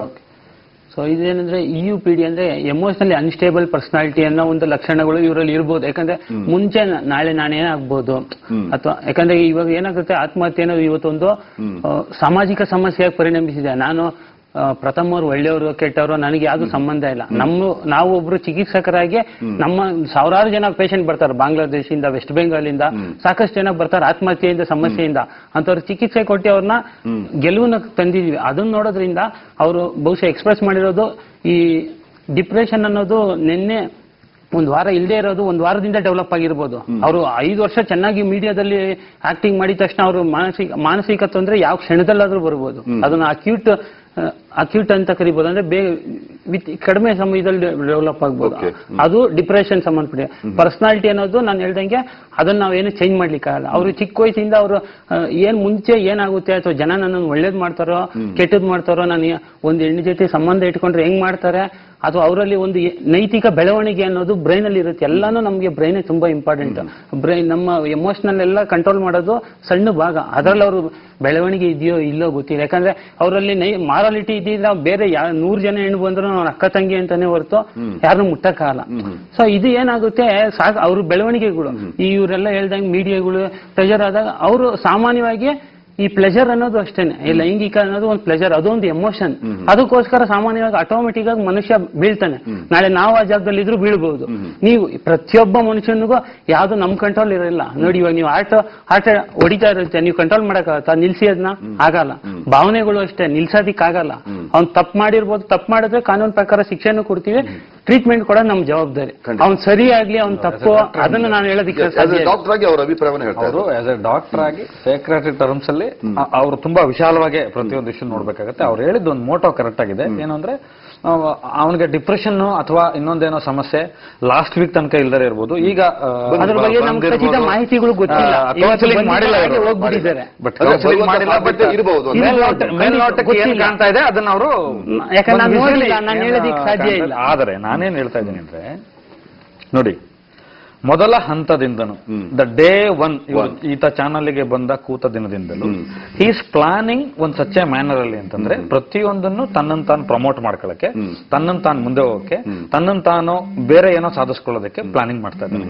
ನಾನು ಏನ್ ಹೇಳಕ್ ಹೊರಟಿದ್ದೀನಿ ಅಂದ್ರೆ, ಈ ಸಿನಿಮಾ ರಂಗ ಆಗ್ಲಿ, ಈ ಸಮಾಜ ಆಗ್ಲಿ, ಎಷ್ಟೋ ಜನ, ಲಕ್ಷಾಂತರ ಜನ ಇವತ್ತು ಪರಿಶ್ರಮದಿಂದ ಕಷ್ಟಪಟ್ಟು ಕೆಲಸ ಮಾಡಿ ಮೇಲೆ ಬರ್ತಾ ಇದ್ದಾರೆ. ಅವರಿಗೆ ತುಂಬಾ ದೊಡ್ಡ ಮಟ್ಟದ ಸಕ್ಸಸ್ ಸಿಗ್ಬೋದು, ಸಿಗ್ದಲೇನೂ ಇರ್ಬೋದು. ಆದ್ರೆ ಮಾರ್ಗ ಅವ್ರದ್ದು ಸರಿಯಾದ ಮಾರ್ಗ ಆಗಿರ್ಬೇಕು. ನೋಡಿ, ಇವತ್ತು ದೊಡ್ಡ ದೊಡ್ಡ ಹೀರೋಗಳು ಅಥವಾ ಒಂದು ಸೆಕೆಂಡ್ ಲೈನ್ ಲೀಡರ್ಸು, ಹೀರೋಗಳು, ಡೈರೆಕ್ಟರ್ಗಳು, ಇವರೆಲ್ಲರೂ ಒಬ್ರ ಜೊತೆ ಹೋಗಿ ಒಂದು ಹೋಟೆಲ್ ಕಾಫಿ ಕುಡಿಬೇಕಾದ್ರೆ 100 ಸಲ ಯೋಚನೆ ಮಾಡ್ತಾರೆ. ನಾನು ಇದನ್ನ ತೋರ್ಸ್ಕೋಬೇಕಾ, ಜನಕ್ಕೆ ತೋರ್ಸ್ಕೋಬಾರ್ದಾ, ಹೇಳ್ಬೇಕಾ ಬೇಡವಾ, ಇದನ್ನ ಪಬ್ಲಿಸಿಟಿ ಆದ್ರೆ ಏನಾಗುತ್ತೆ, ನಾನು ಇಲ್ಲಿ ಹೋಗ್ಬೇಕಾ ಬೇಡವಾ ಅಂತ ಇಷ್ಟು ಯೋಚನೆ ಮಾಡ್ತಾರೆ. ಯಾಕೆ ಮಾಡ್ತಾರೆ ಅಂದ್ರೆ, ಸಮಾಜ ನಮ್ಮನ್ನು ಹೆಂಗ್ ಕಾಣುತ್ತೆ, ನಾವು ಅವ್ರಿಗೆ ಹೆಂಗ್ ಕಾಣಿಸ್ಕೋಬೇಕು ಅಂತ. ಇದಕ್ಕೆ ದೊಡ್ಡ ದೊಡ್ಡ ಉದಾಹರಣೆಗಳನ್ನು ಹೇಳಿ ಇವನು ನಾವು ದೊಡ್ಡವ್ರು ಮಾಡೋದು ಬೇಡ. ತುಂಬಾ ಸೂಕ್ಷ್ಮವಾಗಿ ಹೇಳ್ತಾ ಇದ್ದೀನಿ, ಯಾಕಂದ್ರೆ ಇದೆಲ್ಲವೂ ಸೆನ್ಸಿಬಲ್ ಆದಂತ ಮ್ಯಾಟ್ರು. ಸಮಾಜ ಈಗ ಸಣ್ಣ ಒಂದು ಧಾರಾವಾಹಿಲಿ ಒಂದು ಲೀಡ್ ರೋಲ್ ಮಾಡಿದವನ್ನ ಅವ್ನ ರಸ್ತೆಯಲ್ಲಿ ನಡ್ಕೊಂಡು ಹೋಗ್ತಾ ಇದ್ರೆ ಅವನನ್ನ ಬೇರೆ ತರ ನೋಡುತ್ತೆ ಸಮಾಜ. ತಾಯಂದ್ರು, ಮಕ್ಕಳು ಅವನ್ನೆಲ್ಲ ಆ ಪಾತ್ರದಲ್ಲಿ ನೋಡ್ತಾ ಇರ್ತಾರೆ. ಅದಕ್ಕೆ ದೊಡ್ಡ ದೊಡ್ಡವರು ಆಗಿ ಬೆಳೆದಿರೋದು, ಅದಕ್ಕೆ ಅಷ್ಟು ಬೆಲೆ ಇರೋದು ಸ್ಕ್ರೀನ್. ಆದ್ರೆ ಇಲ್ಲೇನಾಗಿದೆ ಅಂತಂದ್ರೆ, ಇವನು ಯಾವ್ದನ್ನ ತಾನು ತೋರಿಸಬಾರ್ದು ಸಮಾಜಕ್ಕೆ ಅದನ್ನೆಲ್ಲ ತೋರಿಸ್ಕೋತಾನೆ. ಯಾಕಂದ್ರೆ ಇವನ ಟ್ರಂಪ್ ಕಾರ್ಡ್ ಇದು, ಇವನ ಟ್ರಂಪ್ ಕಾರ್ಡ್ ವಿಲಕ್ಷಣತನ, ತಿಕ್ಲಾಗಿ ಮಾತಾಡೋದು. ಒಂದ್ ಎಕ್ಸಾಂಪಲ್ ಹೇಳ್ತೀನಿ. ನಾನು ಎಲ್ಲಿ ಇವನು ಎಡವಟ್ಟಾಯ್ತು ಅಂತ ನನ್ಗೆ ಗೊತ್ತಾಯ್ತು ಅಂದ್ರೆ, ನಾನು ಇದನ್ನೆಲ್ಲ ನೋಡಿ ಟೈಮ್ ವೇಸ್ಟ್ ಮಾಡುವಂತ ಕ್ಯಾಟಗರಿ ನಾವಲ್ಲ. ನಮಗೆ ಸಮಾಜದ ಬಗ್ಗೆ ಕೆಲಸ ಮಾಡೋದಕ್ಕೆ ತುಂಬಾ ಕೆಲಸ ಇದೆ ನಮಗೆ. ಈ ಬಿಗ್ ಬಾಸ್ ಎಲ್ಲ ನೋಡ್ತಾ ಕೂತ್ಕೊಳ್ಳೋ ಕ್ಯಾಟಗರಿ ಅಲ್ಲ. ದೇವೇಗೌಡರಿಗೆ ಒಂದು ಸ್ಟೇಟ್ಮೆಂಟ್ ಇದೆ ಡಾಕ್ಟ್ರೆ, ದೇವೇಗೌಡರಿಗೆ ಮೋಸ ಮಾಡಬಹುದು, ನಾನು ಯಾರೇ ಮೋಸ ಮಾಡಬಹುದು, ಆದ್ರೆ ದೇವೇಗೌಡರ ಎದುರುಗಡೆ ಒಬ್ಬ ರೈತಂಗೆ ಮೋಸ ಮಾಡಕ್ಕಾಗಲ್ಲ ಅಂತ. ಅಂದ್ರೆ ಆ ಬಿಟ್ವೀನ್ ದ ಲೈನ್ಸ್ ಅಲ್ಲೇ ಗೊತ್ತಾಗುತ್ತೆ ಅವ ಹೌ ಕ್ರಿಕೆಟ್ ಹೀಸ್ ಅಂತ. ಅಂದ್ರೆ ಇವನು ದೇವೇಗೌಡರ ಹೆಸರು ಬಳಸ್ಕೋಬೇಕು, ನಾನು ದೇವೇಗೌಡರ ಮೊಮ್ಮಗ ಅಂತ ಹೇಳ್ಕೊಂತಿರುತ್ತೆ. ನೋಡಿ, ಯಾರಾದ್ರೂ ಒಬ್ಬ ಮನುಷ್ಯ, ನಾನು ಸರ್ ನನ್ನ ತಂದೆ ಮತ್ತು ನನ್ನ ತಾಯಿ ಹೆಸರನ್ನು ಮಾತ್ರ ಹೇಳ್ತೀನಿ, ನಾನು ನನ್ನ ಅಜ್ಜನ ಹೆಸರನ್ನು ಮಾತ್ರ ಹೇಳ್ತೀನಿ, ನಾನು ಸುದೀಪ್ಗೆ ನನ್ನ ಮಾವ ಅಂತ ಹೇಳ್ತಾನೆ, ಅದಕ್ಕೊಂದು ಸಂಬಂಧ ಕಲ್ಪಿಸ್ಕೊತಾನೆ. ಅಂದ್ರೆ ಇವನ ರಿಲೇಟೆಡ್, ಇವನ ಮಾತುಕತೆಗಳೆಲ್ಲವೂ, ಇವನ ಆರ್ಟಿಸ್ಟ್ ಕಳೆದೋಗೋದು, ಇವನ ಫ್ಲೆಕ್ಸ್ಗಳು ರಾರಾಡ್ಸೋದು, ಇವನ ಫೇಸ್ಬುಕ್ ಚಟುವಟಿಕೆಗಳು, ಇವನೇನೋ 2 ಮಾತ್ರ. ಈಗ ನೋಡಿ, ನೀವು ಕಾದು ನೋಡಿ, 2 ದಿನದಲ್ಲಿ ಈಗ ಪೊಲೀಸ್ ಸ್ಟೇಷನ್ ಕಂಪ್ಲೇಂಟ್ ಆಗಿದೆ. ಈ ಕೇಸನ್ನ ಹೇಗೆ ಎದುರಿಸ್ತಾನೆ ಅಂತ. ನಾನು ಪ್ರಥಮನ ಒಬ್ಬನ ವ್ಯಕ್ತಿತ್ವಕ್ಕೆ ಮಾತಾಡ್ತಾ ಇಲ್ಲ, ಅಡ್ಡ ಮಾರ್ಗದಲ್ಲಿ ಬಂದವರಿಗೆ ದಯಮಾಡಿ ಮಾಧ್ಯಮಗಳು ಜಾಗ ಕೊಟ್ಟು ನೀವು ಹುಚ್ಚಾಟ ಮಾಡಬೇಡಿ. ನಿಮಗಾದ್ರೂ ಒಂದು ಸೆನ್ಸ್ ಆಗಿರ್ಬೇಕು. ನಾನು ನೋಡಿದೆ 2 ದಿನ ನೋಡಿ, ಅಲ್ಲಿ ಅವತ್ತು ಯಾವ್ದೋ ಹಬ್ಬ, ಇನ್ನೇನೇನೋ ಕಾರ್ಯಕ್ರಮಗಳಿತ್ತು. ಮೊನ್ನೆ ರಾಮನವಮಿ. ರಾಮನ ಆದರ್ಶಗಳು ಹೇಳ್ರಪ್ಪ, ರಾವಣನ ಬಗ್ಗೆ ಹೇಳ್ರಪ್ಪ, ಅಥವಾ ಇನ್ನೇನೋ ಹೇಳ್ರಪ್ಪ ಅಂದ್ರೆ ನವಮಿ ಮಾಡಿದ್ದು ಪ್ರಥಮಂದು. ನನ್ನ ಮನೇಲಿ ನನ್ನ ಹಿರಿಯರು ಟಿವಿ ನೋಡ್ತಾ ಇದ್ರೆ ಚೇಂಜ್ ಮಾಡಿದ್ರು, ಬೇಡ ನೋಡೋದು ಕನ್ನಡ ಚಾನೆಲ್ ನೋಡಕ್ ಆಗಲ್ಲ ಅಂತ. ಯಾಕೆ ಅಂದ್ರೆ ಯಾರು ನೋಡ್ತಾರೆ ಇವನ್ನ? ಈ ಚರ್ಚೆನಾದ್ರೂ ಯಾಕೆ ನೋಡ್ಬೇಕು ಅವರು? ಯಾಕೆ ಅಂದ್ರೆ ಯಾವುದನ್ನ ಎಷ್ಟು ತೋರಿಸಬೇಕೋ ಅಷ್ಟು ತೋರಿಸಿದರೆ ಮಾತ್ರ ಜನರಿಗೆ ಡೈಜೆಷನ್ ಆಗುತ್ತೆ, ಅದು ಉಪಯೋಗ ಆಗುತ್ತೆ. ನೋಡಿ, ಈ ಜಗತ್ತಲ್ಲಿ ಹೆಂಗಾಗಿದೆ ಅಂದ್ರೆ ಟ್ಯಾಬ್ಲಾಯ್ಡ್ ತರ ಚಾನೆಲ್ಗಳು ವರ್ತಿಸಬಾರ್ದು. ಕತ್ತಲ್ಲಿ ನಡೆಯೋದ್ರ ಬಗ್ಗೆ ಜನಕ್ಕೆ ಆಸಕ್ತಿ ಜಾಸ್ತಿ, ಬೆಳಕಲ್ಲಿ ನಡೆಯೋದ್ರ ಬಗ್ಗೆ ಅಂತ ಆಸಕ್ತಿ ಇರಲ್ಲ. ಈ ಕ್ಯಾಟಗರಿ, ಇವನು ಏನ್ ಕ್ಯಾಟಗರಿ ಅಂದ್ರೆ ಇವನು ಕತ್ತಲಲ್ಲಿ ನಡೆಯೋದ್ರ ಕ್ಯಾಟಗರಿ, ಆ ಕ್ಯಾಟಗರಿ ಇವನು. ಈಗ ಎಷ್ಟು ಬರೆದಿದ್ದಾರೆ ಗೊತ್ತಾ ಇವನಿಗೆ? ನೀವು ಎನಿ ಆನ್ಲೈನ್ಸ್ ನಮ್ಮ ಪೇಪರ್ಗಳು ಸಿನಿಬಸ್ ಎಲ್ಲ ತೆಗೆದು ನೋಡಿದ್ರೆ ಇವನ್ ಬಗ್ಗೆ ರಾಶಿ ರಾಶಿ ಬರ್ದಿದ್ದಾರೆ. ನಾನು ಅದನ್ನ ನಮ್ ಗೆಳೆಯರ ಜೊತೆ ಚರ್ಚೆ ಮಾಡುವಾಗ ಅನ್ಸಿದ್ದೇನು ಅಂದ್ರೆ, ಯಾಕೆ ಇವ್ನು ಹಿಂಗ್ ಆಡ್ತಾನೆ ಅಂದ್ರೆ, ಸರ್ ನೀವು ಇವತ್ತು ಆಡ್ತಿದ್ದಾನೆ ಅಂತ ಅನ್ಕೋಬೇಡಿ ಸರ್, ಇವನನ್ನ ಅಬ್ನಾರ್ಮಲ್ ಮನುಷ್ಯನ ಅಂತ ಅನ್ಕೋಬೇಡಿ. ಅದನ್ನು ಕೇಳಿದೆ, ಇವ್ನಿಗೆ ಏನಾರ ಮನಶಾಸ್ತ್ರದ ಸಮಸ್ಯೆ ಇದೆಯಾ, ಸೈಕ್ರಾಟ್ರಿ ಪ್ರಾಬ್ಲಮ್ ಇದೆ ಇವನಿಗೆ, ಅದಕ್ಕೆ ಹಿಂಗ್ ಮಾಡ್ತಾನ? ಈ ಬೆತ್ತಲೆ ಓಡಾಡೋದು, ಈ 2 ಟ್ಯಾಬ್ಲೆಟ್ ತಿಂದೆ ಅಂತ ಒಂದು ಶಾರ್ಟ್ ನ ಆಕ್ಟ್ ಮಾಡೋದು, ಆಮೇಲೆ ನೆಟ್ಟಿಗೆ ಆಕ್ಟ್ ಮಾಡಕ್ ಬರಲ್ಲ ಅವನಿಗೆ. ಬಂದಿದ್ರೆ ಚೆನ್ನಾಗಿ ಆಕ್ಟ್ ಮಾಡೋಣ, ಅವನಿಗೆ ಫೇಸ್ಬುಕ್ ಲೈವ್ ಅಲ್ಲಿ ಚೆನ್ನಾಗಿ ಮಾಡ್ಬೇಕಿತ್ತು. ಯಾಕೆ ಅರ್ಜೆಂಟ್ ಆಗಿ ತೋರಿಸಬೇಕಾಗಿರೋದು? ಅವ್ನು ಯಾರಿಗೆ ಸ್ಪರ್ಧೆ ಆಗಿದ್ದಾಗ ಯಾಕೆ ಮಾಡ್ತಾನೆ? ಈಗ ನೋಡಿ, ನನಗೂ ಒಂದೊಂದ್ಸಲ ಸಾಯ್ಬಿಡ್ಬೇಕಪ್ಪ, ಯಾಕೆ ಈ ಜೀವನ ಬೇಡ ಅನ್ಸ್ತದೆ. ಆದ್ರೆ ಅದಕ್ಕೆ ಆದಂತ ನಾನು ಅದಕ್ಕೆ ಅಷ್ಟು ಪ್ರಿಫರೆನ್ಸ್ ಕೊಟ್ಟಿರುವ ಒಂದು ಕಾರಣ ಇರಬೇಕು, ನಾನು ಅದಕ್ಕೆ ಜಾಗ ಕೊಟ್ಟಿರ್ಬೇಕು. ಇವನು ಸಿನಿಮಾಗ ಅಷ್ಟು ಜಾಗ ಕೊಟ್ಟಿದ್ದಾನಾ? ಸಿನಿಮಾಗ ಆ ಸ್ಥಾನ ಕೊಟ್ಟಿದ್ರೆ ಇವ್ನು ಕೆಲಸ ಮಾಡ್ಬೇಕಿತ್ತಲ್ವಾ? ಕರ್ಕೊಬನ್ನಿ ಅವನ್ನ, ಎಷ್ಟು ಸ್ಕ್ರಿಪ್ಟ್ ಮಾಡಿದಾನ ಅಂತ ಹೇಳ್ತೀನಿ.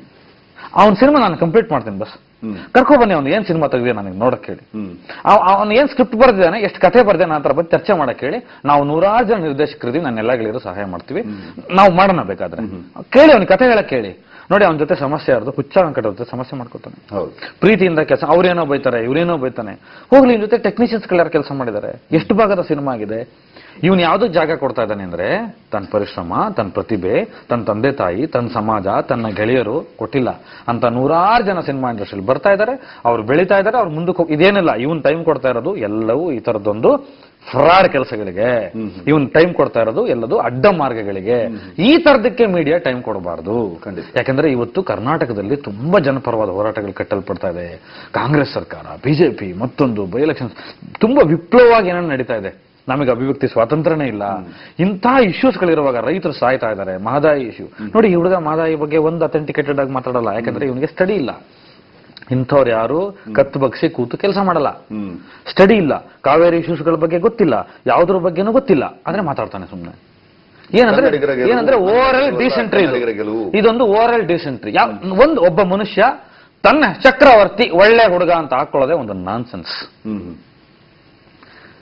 ಪ್ರಥಮ ತನ್ನನ್ನು ತಾನು ಒಳ್ಳೆ ಹುಡುಗ ಅಂತ ಮಾಡ್ಕೊಂಡು, ಒರಿಜಿನಲ್ ಹೆಸರು ಕೂಡ ಬೇರೆ ಅಲ್ಲ, ಇರ್ಲಿ, ನಾನು ಹೆಸರು ಚೇಂಜ್ ಮಾಡ್ಕೊಂಡಿದ್ದೀನಿ, ಅವನು ಚೇಂಜ್ ಮಾಡ್ಕೊಂಡಿದ್ದಾನೆ, ಅದು ಸಿನಿಮಾಗೆ ಬಂದವರು ಚೇಂಜ್ ಮಾಡ್ಕೋತಾರೆ, ನೇಮ್ ಇರುತ್ತೆ. ಈ ಟ್ಯಾಗ್ ಲೈನ್ ಇದೆಯಲ್ಲ, ಇಟ್ ಸೆಲ್ಫ್ ಇದೆ ಕ್ರಿಕೆಟ್ ನೇಚರ್ ಇದು.